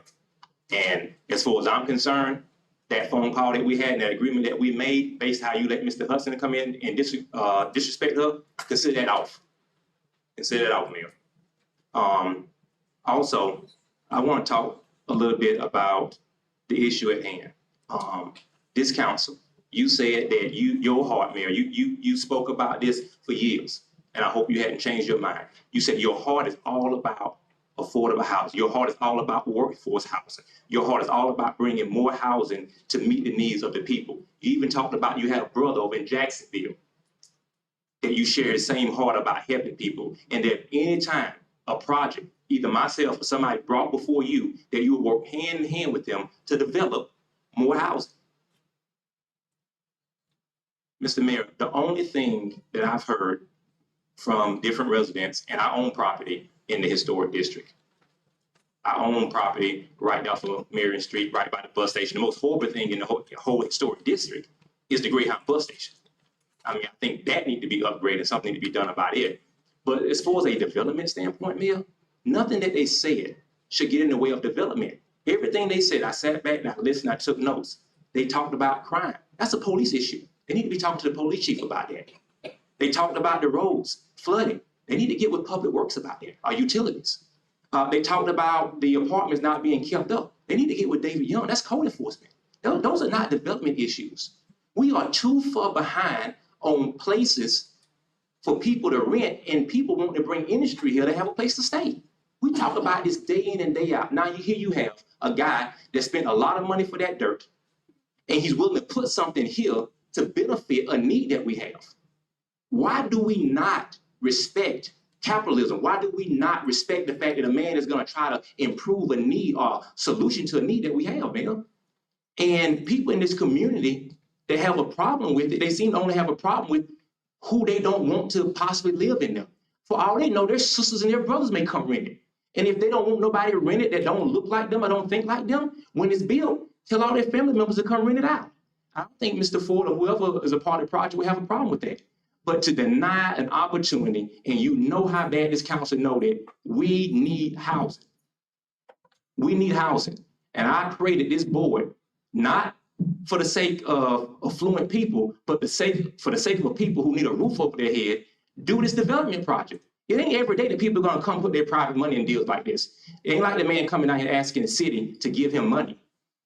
We need to do something about this. I've talked about this. Y'all denied me to spend money with y'all to get affordable housing in place. That's fine. Maybe y'all won't deny Rocky. You know, me and Rocky don't always see eye to eye about everything on council and commission meeting. But when it comes to affordable housing, when it comes to workforce housing, when it comes to people having a roof over their head, I'm 100% with Rocky and whoever his partners are on this. We need to do this, council. If we don't do this, you might as well get on the phone and get on the news and say, hey, look, people who need affordable housing, people who need a place to stay, I don't care nothing about your needs. All I care about is a few selected people who don't want you living next to them. Because that's what it amounts to. Thank you. Okay. Next is Ann Skinner. You need a swear for in there.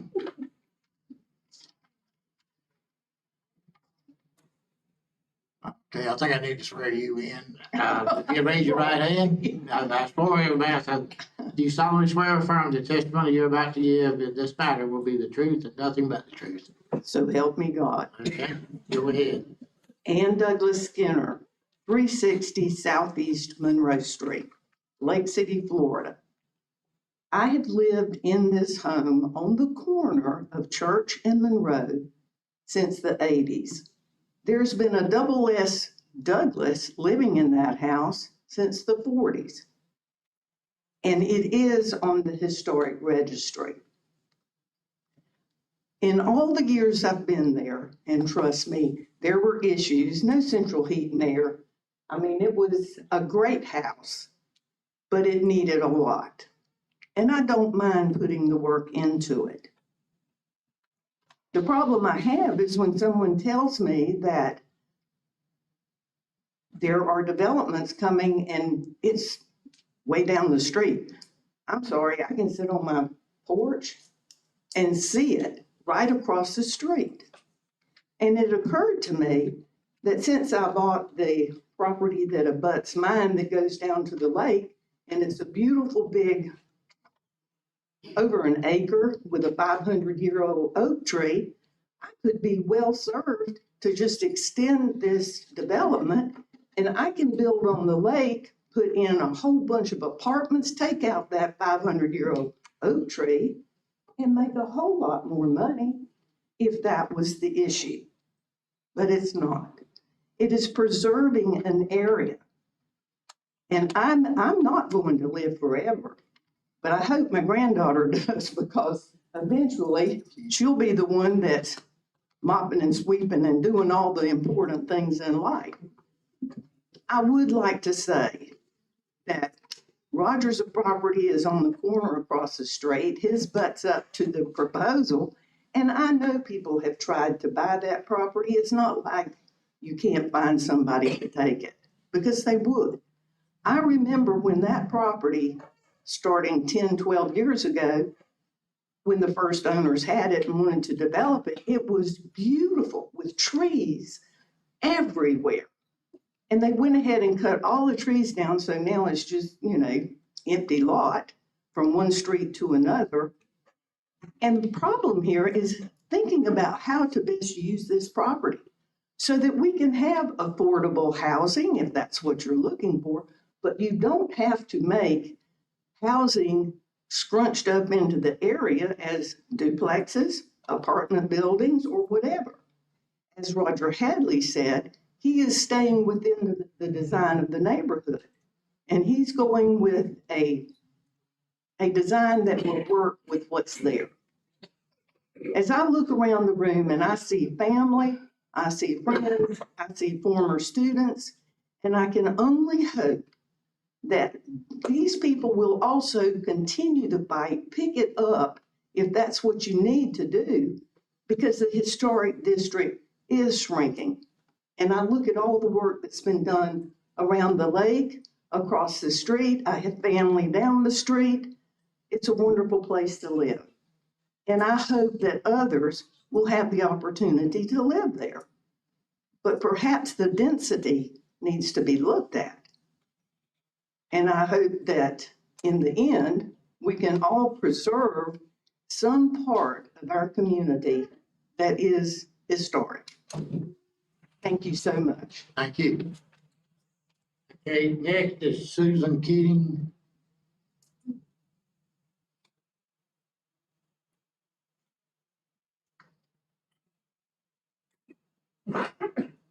Were you sworn in? Let me swear you in. Do you solemnly swear or affirm the testimony you're about to give in this matter will be the truth and nothing but the truth? I swear. Thank you. Yeah, I want to address the part about being affluent. I do have live at a 1925 Craftsman home right on 427 Southeast Monroe. And I have been, the previous owner brought it all up to date on the inside. I'm working on the outside. Actually recovered a fountain, Art Deco fountain that I believe to be original to the house, and set it up front, just finished setting that up, and I'm trying to slowly but surely make improvements to my property, replaced, had all the fence in the front replaced and upgraded. Now, so I don't consider myself affluent, being on a limited Social Security income and a retiree, as to the previous comment that was made. But I don't want to see the amount of traffic. I don't want to see homes scrunched together, a number of people brought in, and having worked in property management for over 10 years, I do know that absentee ownership on properties and pride of ownership go hand in hand, the downfall of pride of ownership. And so I have seen that happen in experience, and I can see that happening on the other side of McCray, where properties are leased and we have more problems and the police called out more often. And I'm sure that if you got one of the officers to come up here, they would probably even verify that where you do have leased property and absentee ownership is where you have more problems and more calls by the police. And this is my main concern is like they said, if this person already, if he doesn't have pride of ownership now by taking care of the lot, how are we going to see pride of ownership later on when these properties are built and leased out, to individuals who don't own it, don't have an investment in that property. And I also want to pass my property down to my granddaughter. I've already told her that I don't feel of myself as an owner of the property, but more of a custodian of the history. And I said, it's our job to take care of these homes. It's our job to maintain what charm we have left in this city and the historic value of this area. I'm not against multifamily housing, but not in the historic district and not right across the street from a historic home like mine. Reportedly, Al Capone been visited frequently. That's the rumor. So I just wanted to address that as far as pride of ownership and affluence in our community. Thank you. Thank you. Okay, Rocky Ford. Is that everybody, Mayor? Yes, sir. Your Honor, if Mr. Ford is part of the applicant entity, we need to disclose any ex parte conversations or visits that any council member may have had so that the applicant has the opportunity to speak to those and address those communications. And then additionally, I think that we need to have the applicant state whether or not they waive the obligation that the city has, which is the P&Z report. I was unaware that the applicant had not viewed a report. But our LDRs require a report to come from the planning and zoning board. And that benefits the council, but more importantly, it protects the council and the city by allowing the applicant to know what in fact they are appealing and prepare in advance. It's just simply due process. So Mr. Ford, I think, should be allowed to entertain either continuing the hearing tonight or waiving the need or necessity for a written report. And then we would dispose any ex parte communications if there are. So if you would, Mr. Ford, do you need more time to prepare as the applicant, or would you wish and see a written report from planning and zoning, or do you wish to proceed? We'll proceed. And Your Honor, if you would ask the council members if there have been any ex parte communications with anyone in the public or visits so that the applicant can address those on front. Ex parte communications with who now? Anyone. For example, Mr. Jefferson, if anyone has or anybody has had any conversations related to this issue that Mr. Ford was not a part of. Did you understand that? Well, you need to ask. Basically, what he's saying, have y'all had any conversation amongst yourself that I wasn't a part of? Yes, you would ask the council members to please disclose. Okay. Mr. Mayor? Yeah. I'd like to ask clarification. Do you mention that includes visiting on site? I would like to disclose I've driven the area and looked. Oh, I have too. Yeah, I have too. but I haven't. I haven't had a conversation with any other members of the council in reference to that. So I've not spoken to Mr. Ford or any member of the council. I did receive a phone call from Mr. Bucky Nash today to ask me if I was aware that the item was on the agenda. But other than that, that's the only communication I've had.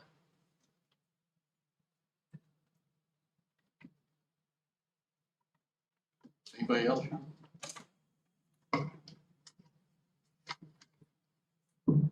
With Mr. Ford knowing that, he can address those issues with the individual council members while he's at voting. Start with, I want to add, we were never notified this was going to be on the agenda tonight either. So we didn't receive a report from the planning and zoning board. We didn't receive a call that this was on the agenda. Mr. Dix happened to email today and find out about what was going on with it, where it was going to be. And the answer was, oh yeah, you're on the agenda for tonight. So somebody's falling out on the job a little bit. Anyway, that's beside the point. We're prepared, and start with, I'd like to address the water issue. You know, I've owned this property for 12 years, 13 years, somewhere around there. I'm not aware of any flooding on the property. The pictures I saw tonight were on the street, some other houses. But this is vacant property. I'm not aware of any flooding on the property. I have been approached by, I believe, one person or two people about buying some of the property. And we weren't interested in selling at the time. I did approach the neighbor about buying her property. I heard that was addressed tonight, and that's the reason I done that was on the advice of the city manager at the time, because there's an issue with Date Street, Dirt Street, it's an undeveloped street. And at the time, there was talk about the 50-foot right-of-way. We needed to expand that right-of-way. And to expand that right-of-way, I need to acquire that other lot, which property owner said she wasn't willing to sell, so we looked at that. So that's one reason why, if you look at the proposal we proposed tonight, we proposed to put a concrete driveway in from Church one way and from McCray the other way, so the city don't have to develop Dade Street. So basically, we can use Dade Street as a right-of-way for water and sewer utilities. So Dade Street would not have to be developed. We would do concrete approaches from Church and McCray onto our property. And you know, that's a problem with single family residential housing on that street. Because you can't cross the property. In other words, if it's individually owned houses, you have a problem with right of way. So I was asking, you know, I've been talking to the city for several years about doing something with Dade Street. I've had numerous different deals with the city about Dade Street, and they never happened. So, you know, this would seem like the best solution for all involved, the city and us and all, and actually the best use for the property. You know, I've talked to several people that own duplexes. All of them are 100% full right now with waiting lists. There is no rental property in Columbia County basically to rent right now. And there's a big need for housing in Columbia County, single family and multi-family. When we're talking to developers about coming to Columbia County, one of the first questions I get is, where's my people gonna live when they get? So, you know, I urge y'all to approve this tonight, you know, not only with it the generate the most tax revenue for the city, you know, you have water and sewer available, and it's actually the best fit for this property. And I've heard the comment about transient housing. Everybody I talked to in Columbia County has duplexes right now. Talked to Mr. Eagle this afternoon. Most people he has rented had lived with him over 10 years in these duplexes. So I wouldn't call these people just transient. I mean, most people live here. That's their permanent residence when they rent. Not everybody can afford to buy a house. Because they have to rent. I think it's as public officials, I think it's our duty to make sure we provide real property for these people to have somewhere to stay in Columbia and Lake City. So at that time, I mean, you know, I disagree with the fact that rental property is run down. I look at rental property every day that's kept up nice. You know, this property will be kept up nice. You can't rent property for premium rent if you don't keep it up. Any questions? I would also like to add there is several duplexes in this thing. I rode around there today and counted 8. It's within 2 or 3 blocks of this property. Mr. Sampson, I don't know where that map came from, but if you just look on your property appraiser website, you can see the zoning on these lots, several lots more.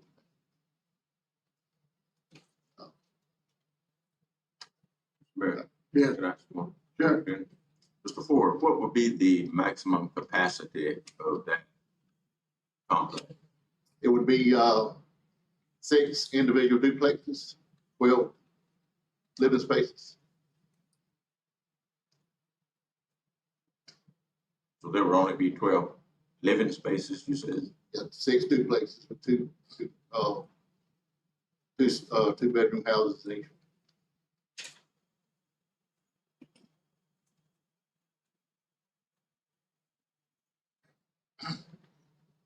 And as far as, you know, adding value to their property, I think we would definitely add value to everybody's property in that area. If you look at value of this on the websites today.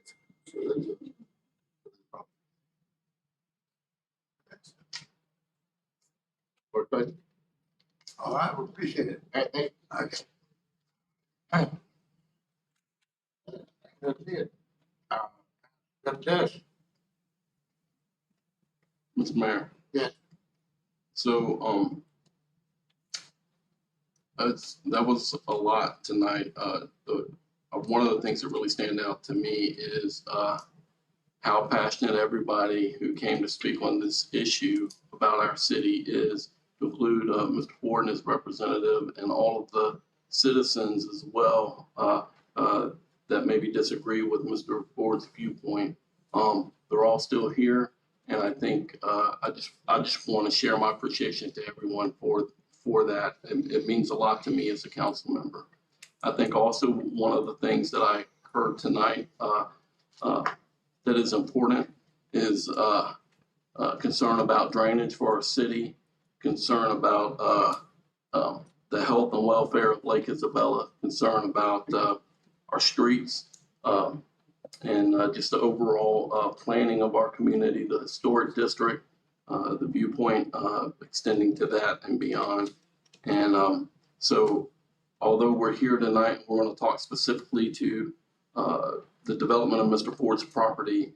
I think there were some larger issues raised tonight, even with what was pointed out, Public Works. I think, the job they do, utilities, city manager, the planning and zoning board. So cutting to the chase for me personally, a couple of things about Mr. Ford's presentation. The planning and zoning board denied the request, and that carries a lot of weight with me because they've already reviewed the information. And then the next thing for me is the large outpouring of citizens within the community surrounding the property that came out tonight to speak opposed. There is a huge need for affordable housing in Lake City. That is a problem that this council hears probably at every meeting. And I know the county commissioners hear that as well.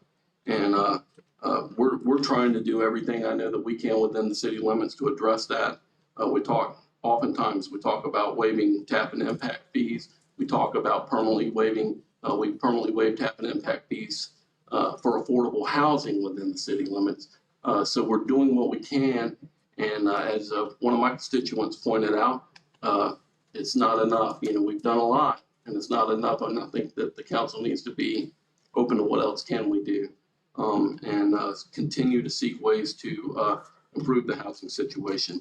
All that being said, though, I could not in good conscience support Mr. Ford's recommendation or proposal tonight based on the sheer opposition of the residents around the community, in addition to the planning and zoning board's denial. So that's just where I'm at. Mr. Mayor. Yes. So good point on the need and shortage of housing in this community. It is ridiculous that you cannot rent a house.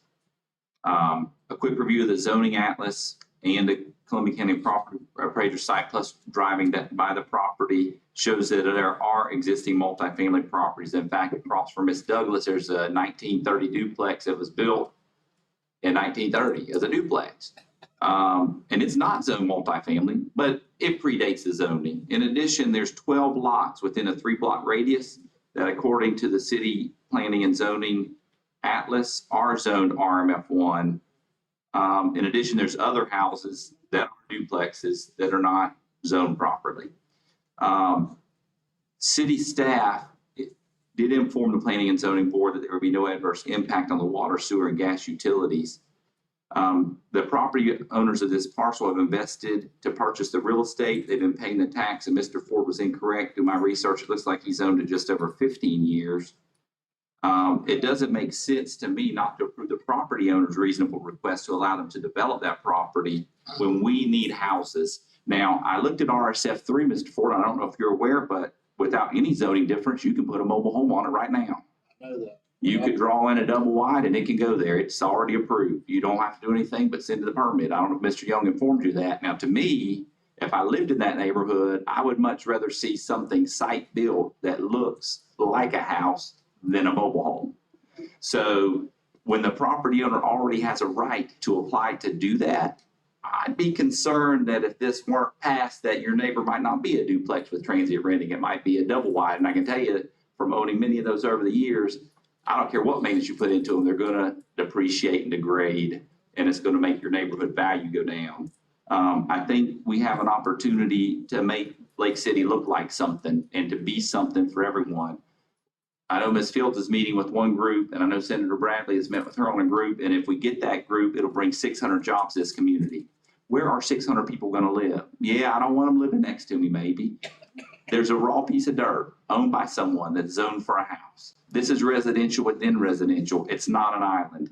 Now, Mr. Green, going back to your point, and I think it's a good point about what the zoning board did, I have a question because two of the members tonight live in this district. So I don't know, and maybe I misunderstood that. Is that correct? Okay, so Mr. Leidick and Miss George Alice live right there. So to me, I'm not saying there's any conflict, but I look at things differently where I live than where I don't live. I just think that's natural. But what are we gonna do? We're gonna say we can only do housing in certain areas, even though this is already zoned for the housing. So in my opinion, I think this is something we should approve and review, because I think a duplex will be a better neighbor than a double wide, just my opinion. Because if you want the double wide, it may be coming. But I disagree with the way we turned it down to begin with when the map wasn't even correct with the zoning atlas. Now, that's not that group's fault. It looks like they used the county map on the property appraiser site, which does not match up, by the way. You have to go to the North Florida Regional Planning Council to get the correct map that's up to date. Now, they are notoriously slow for updating, I can tell you. Everything with them is slow to update. But when you look on this very block, on the southeast corner, there's two lots, and there's a nice duplex there. It's well maintained. It's not, to me, fitting the style of the neighborhood, but it's well maintained. And then I see some of the other houses look like farmer homes built in the 70s, also there. So I think it's nice to want to control what my neighborhood looks like. I think that's a good thing. I think it's good that people are passionate about it. But on the other hand, we got to be passionate for the city growth. Each of those duplexes represent an increase to the tax base. Mr. Hudson earlier mentioned defunding the police. I don't know how many people are aware, but we lost $10 million in value by the hospital moving out. So we have to make that up just to stay at the same number, which is horrible. But if we don't add tax base to this city, then everyone in the city is going to pay more to get those services. And I think that's another important factor we need to look into. In addition to that, as far as revenues go, if you have 12 units on utilities, those are 12 units that are going to pay for water, sewer, and gas, which add revenue without adding expenses on the end for the employee side of it. So for me, I would recommend that we overturn this and approve this decision.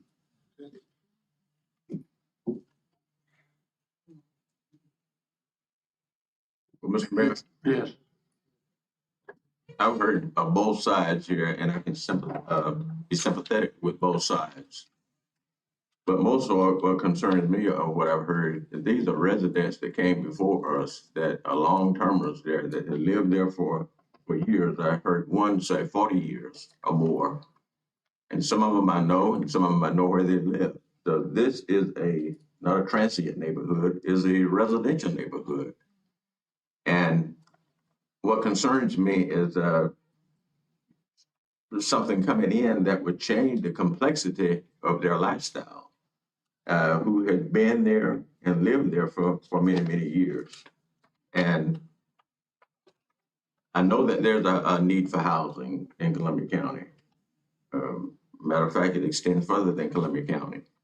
But I am also concerned about the residents that live in that neighborhood. That property adjoins, that new complex. How is it going to impact them? How are they going to feel? Some of them do not want to, cannot afford to move to a new location. But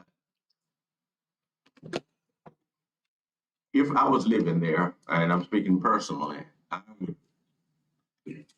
probably would not be in favor of it either. Because the impact that it will have on me as an individual and my personal lifestyle. So to me, I'm going to be sympathetic with the residents that live there in that community. I cannot support that request at this time. I know, we talk about it every meeting, and because of lack of funding, we haven't been able to do a lot, but we have talked about selling property and getting rid of some of the impact fees, things like that, to help with affordable housing. We got to keep working at it, and I think it's something the whole community does, city, county. And when the industry comes, we're gonna have to make houses. We're gonna have to have places for them to go. But on this issue, I think we got to follow the zoning ordinances. And I sat on the zoning board for 13 years, and rule one was you couldn't change zoning in the middle of another classification, whether it was residential or business or whatever. It's called spot zoning, and it wouldn't hold up, and it wouldn't be approved by the regional planning council. So I think this neighborhood's been residential family for many years, and I think it would qualify under the ordinances to be multifamily in that area. So would we need to make a motion to approve or deny? Is that the way forward? It's like. Correct, Mr. Copeland? The board, the council, the board needs to make a motion either approving the appeal or denying the appeal. Mr. Mayor, I would make a motion that we deny the appeal. Okay. Second. Motion and a second. Any further discussion? Ms. Secretary, call the roll. Mr. Green? Yes. Mr. Jefferson? Yes. Mr. Hill? No. Mr. Sampson? No. Mayor Witt? Yes. Okay. Next is nothing under Department of Administration further that I know of. Last thing, comments of council. Item 12, I'm sorry. That is, on May 3rd, 2021, City Council Ordinance 2021-2189 passed and adopted related to the establishment of temporary moratorium for 180 days related to the issuance of new business tax fees that are related to activities including electronic simulated gaming promotions or electronic sweepstakes, accepting renewals of existing business tax receipts. The temporary moratorium is set to expire on October 30th, 2021. So we've got 2 months. 30 days to do another one. Mr. Mayor, I would have a question, maybe the city attorney could answer. And I see Mr. Ford's in the audience, so, but what is the county doing in reference to this topic? Have they passed anything new? They passed an ordinance to ban the use of digital equipment for sweepstakes, and it just went into effect within the last week. So, Mr. Mayor, for me, I would like to follow suit with what the county's done. I think it's important we're part of the county, that it's the same across the board. Just the thought process. That motion. Mr. Mayor. Yes. I have a question also for the city attorney. Are these facilities legal in nature? And if they're not, why weren't they shut down by the police or the sheriff's department? Well, I think that your question requires a few premises to be answered. Number one, by law enforcement. Number two, by the state attorney's office to determine whether or not they're legal. On the face, a internet cafe that provides internet is not illegal. Neither is any, most other businesses in the community. If you want to promote your business through the use of sweepstakes, then you may do that. There are regulations under statute that allow you to promote your business with sweepstakes. If you wish to promote your business with sweepstakes and use digital equipment, then it starts looking more like a casino. And so law enforcement has the inevitable job of determining which businesses are promoting with sweepstakes and doing it lawfully versus which ones are not promoting a business and they're simply running a sweepstakes bar with digital equipment. And I cannot answer the question why they haven't done something sooner as to some of it. I recall several years ago, within the last 5 years, in fact, that the I don't know if it's law enforcement or state attorney's office did send out some cease and desist letters after investigations. I don't know what, if anything, has been done since that time. Mr. Mayor, I think no one wants a casino. That's a fact. I mean, if it's a legal business and there's a way to make revenue, I'd be open to listening to that. If there's a way we could do it. I get concerned when legal business starts being closed by municipalities. To me, if it's legal, it's legal. If it's not, it's not, because what are we gonna say next time? Well, maybe all bars are illegal. Maybe all churches are illegal. Maybe, what are we gonna close next? So I have a high level of what do you want to close. Now, these facilities, I've never been in one that I can tell you, not my place to go. But if we decide to do it, it needs to be well regulated and it needs to make money for the city's revenue. If we decide not to do it, I think that's fine too. I've heard people support, I've heard people oppose. I don't know what we want to do with it. I know the time now is to discuss it. Perhaps we should bring it for a workshop and let the residents voice their opinion, or we can make a decision on what we need to do. We've been elected to do that. Whichever way we go, I don't think we can go wrong, other than I'm just worried about eroding what business is next that's legal. Mr. Mayor? Yeah. So one of the things that I would be concerned about as well is we're all familiar right now with the gaming establishments. If the county has forbidden their use going forward, then, and the city does not follow suit, what's going to happen is all of those businesses that are currently located in the county are going to move into the city as well. And so the issues that the county has currently is all going to come inside the city limits. And so that would be a concern for me. I know that that is a concern. I know that law enforcement has a concern with those types of establishments. I think Mr. Sampson makes a great point. If a business is legal, it is legal. I think one of the things that I'm concerned about is, you know, if a business violates an ordinance or a rule, and it's a cost of doing business, they can make that determination, pay the fine, or reopen under another name. So it's a lot to regulate. For me, I think it would be prudent for the council to follow the county's lead on this issue. I agree with that, going along with the county, and that way it's uniform, like we have with the beverage laws and other laws that we tried to make it in the community. But I've had a problem with these over the years, and I don't understand why they haven't made a determination whether they're legal. I think the legislature has really fell down. I mean, they've prosecuted people and ruined their lives in these, you know, for running these things, then backing off on another, you know, and it's been a mess throughout the state. Each state attorney's office is pick and choose which ones to enforce. And I think it really should have been addressed at the state level, but I agree that it needs to be consistent here in Columbia County. Mr. Mayor, giving you I feel. Oh, yes, sir. Have you forgotten about it? I did forget that you want to speak. I did. Yeah, I did. I'll skip the whole line. Get a flashcard this time.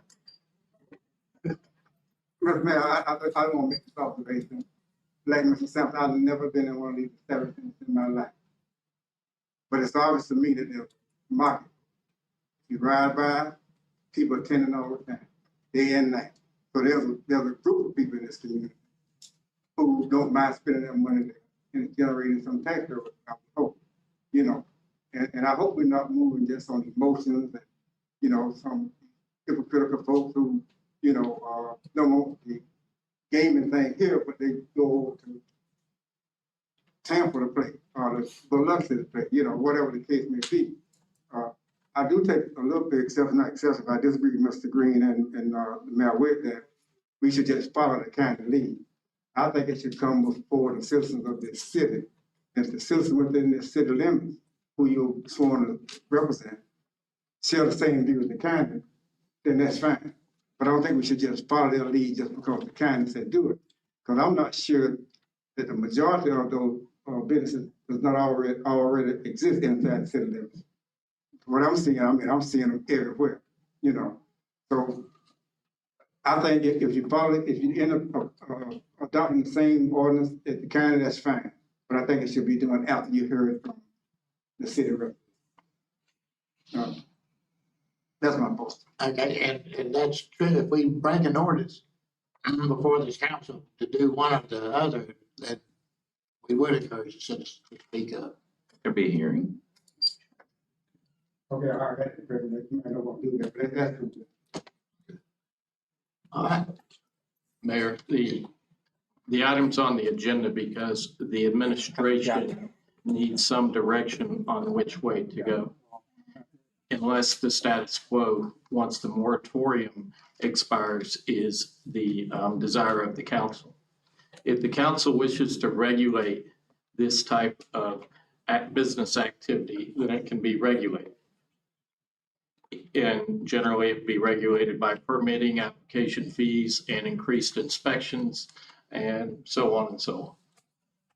That's analogous to how establishments that serve spirits or liquor are regulated more highly than a restaurant that serves only wine or no alcoholic beverage.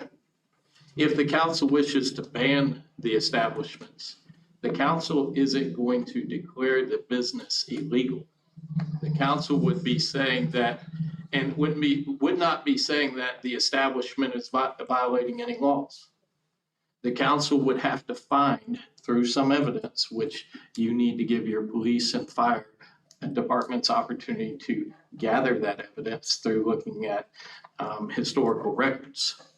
And the council would be saying that the consequences of allowing this type of business activity to go on endanger the public health and or first responders, create a nuisance, or they create an ongoing hazard to the public health, safety, and welfare.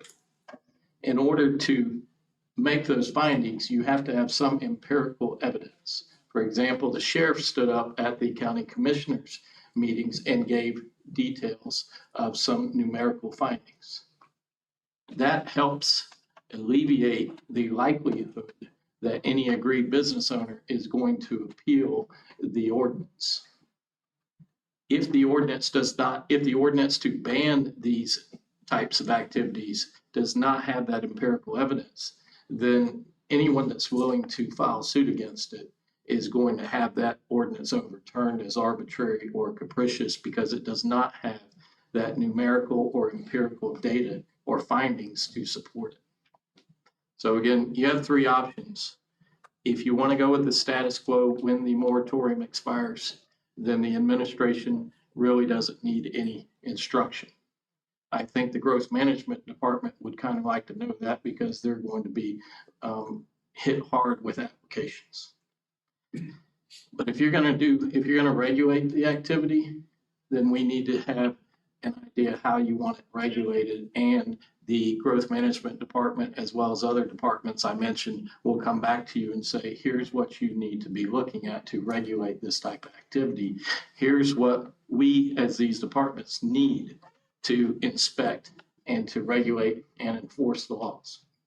And then if you're going to ban it, then again, the same departments are involved. They need time to go through the historical records and grab and gather the empirical data to support such an ordinance. But if we do nothing, there won't be public input, I wouldn't think, because we're not passing anything. I don't think we should get into regulating them and doing that. If we put an ordinance to ban them, then the public has the right on two meetings to come forward and speak widely, actually the second meeting to speak. So that would be my recommendation. Mr. Mayor. One of the things, if we went for it, I agree with you on the ordinance. The public would have a right to come and speak, to include the business owners of those establishments. One of the things, if we did that though, I would want to make sure that we all received as part of that agenda packet is exactly what the city attorneys advised. Data from the police department and sheriff's department, fire departments, concerning those businesses and the impacts that they've had from growth management as well. So I think it's important for us to have the data included. Even me, as I sit here right now, I couldn't tell you what the county has passed. I would like to see that as well. So even if we talk about mirroring their language so that we're one community, I would like that to be a part of any package that we would review as well. So I think for me, an ordinance is the way to go with that information so that we can review it and have an open discussion and be open-minded about it. Mr. Mayor. So I don't believe, now, Mr. Young, I might need you to answer this, but I don't believe there's one of these establishments currently in the city. Is that correct?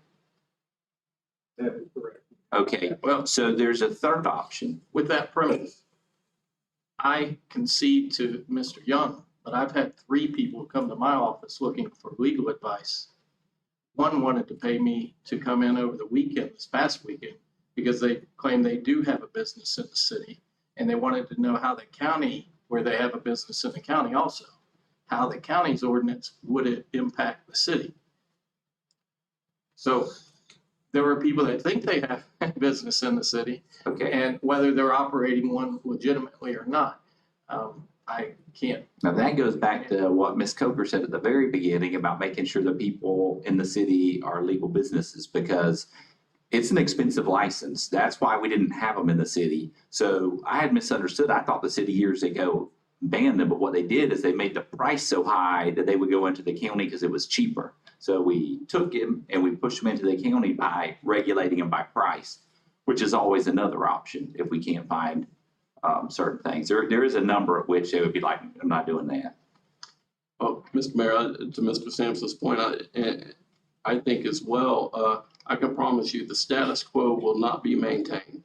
If the county has prevented those businesses from operating, the status quo that we are all familiar with is not going to be maintained if we don't have the same policies. And it's correct that what was expensive then is not expensive now when we've just opened it up. With the amount of money they're making at those places, it's unreal. But I think perhaps we should prepare the ordinance like we were discussing earlier and then give a chance for input at the ordinance hearing. That might be the best way to go. And that way the citizens have a chance to speak and say, you know, where are we on this subject?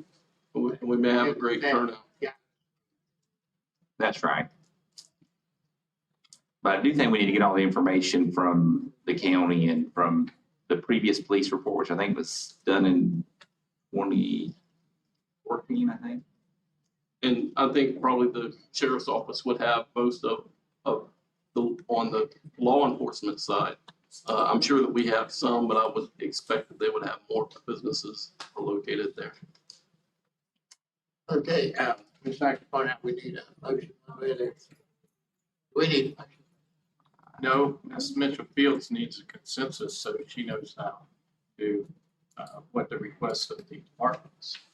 What I'm hearing is if there's a consensus to come back with an ordinance to ban the activity. If that's the case, then she'll be directing the relative departments on it. And as part of that is also the consensus is that we're trying to make sure that we gather all of the information, Ms. Fields, that we have access to as part of that package, so we can review that in addition to the public comment.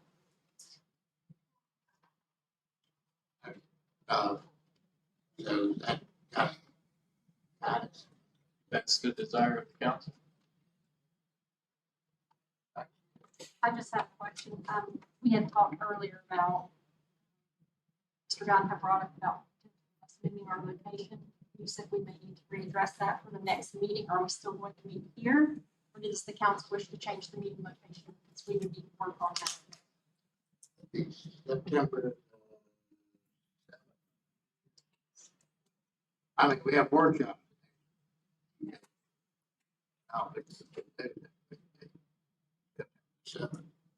Would that be enough time for the staff Oh, wait, maybe I'm. to move? You gotta add it out, don't you? That's the problem with that is Dave Young has to advertise a lot of his advertisements at least 30 days in advance. So we need to know if that's the thoughts of the council, we would need to schedule at least like 30 days out at the new location. Well, maybe what we can do is what, Mr. Bowden mentioned is having an overflow room. Not as crowded. Maybe we can look into it at least, and try to do something. Mr. Mayor, if I may, you know, you're not gonna have this kind of turnout at all your meetings. You know that, right? I mean, it depends on the issue on the agenda. Right. You know, what I suggested in the email, that perhaps you have just one side, this side of the room here. Right. To be socially distant seating. And for those who don't have any problem with it, then they can sit on top of each other on the other side of the room. You know, or you can put up some dividers between us like you got between yourself. Mr. Mayor, I would suggest that we follow the CDC guidelines and that the administration has the ability to research those guidelines, make sure that we're appropriate in our room. If we need additional space, the administration could make room for that. But to do anything less than what's in the CDC guidelines, I think would be irresponsible. All right. Okay, I think with the comments of council, one thing I wanted to mention to council is we've been exploring the new city hall for years now, but do a lot of different plans on property. And I'd like to see us have a workshop in September sometime with the 5 of us, the staff, see where we're at, what calls we're at. And maybe not the 7th or the 7th, I think, Tuesday, but that open Monday night. Maybe, would that work for everybody? And just kind of see where we're at. What date would that be? The 13th. The 13th. 6, 13? Yeah. For me, it will. I can make that work. So as always, it's a challenge. I would get with the clerk, but I think it's important that we need to do it. So I would make every effort to attend on the 13th. And if not, I'll let the clerk be aware. I can't speak to it right this. If you could get with her tomorrow and then let her get with everybody, because we don't have to do it that day. Yes, sir. Just sometime in that, thanks, But in September, and that is important. I want all 5 of us, so just whatever, I'll work out. All right, any other comments, council? All right, we'll be adjourned. See y'all tomorrow. Thank y'all for coming. Thank y'all for behaving.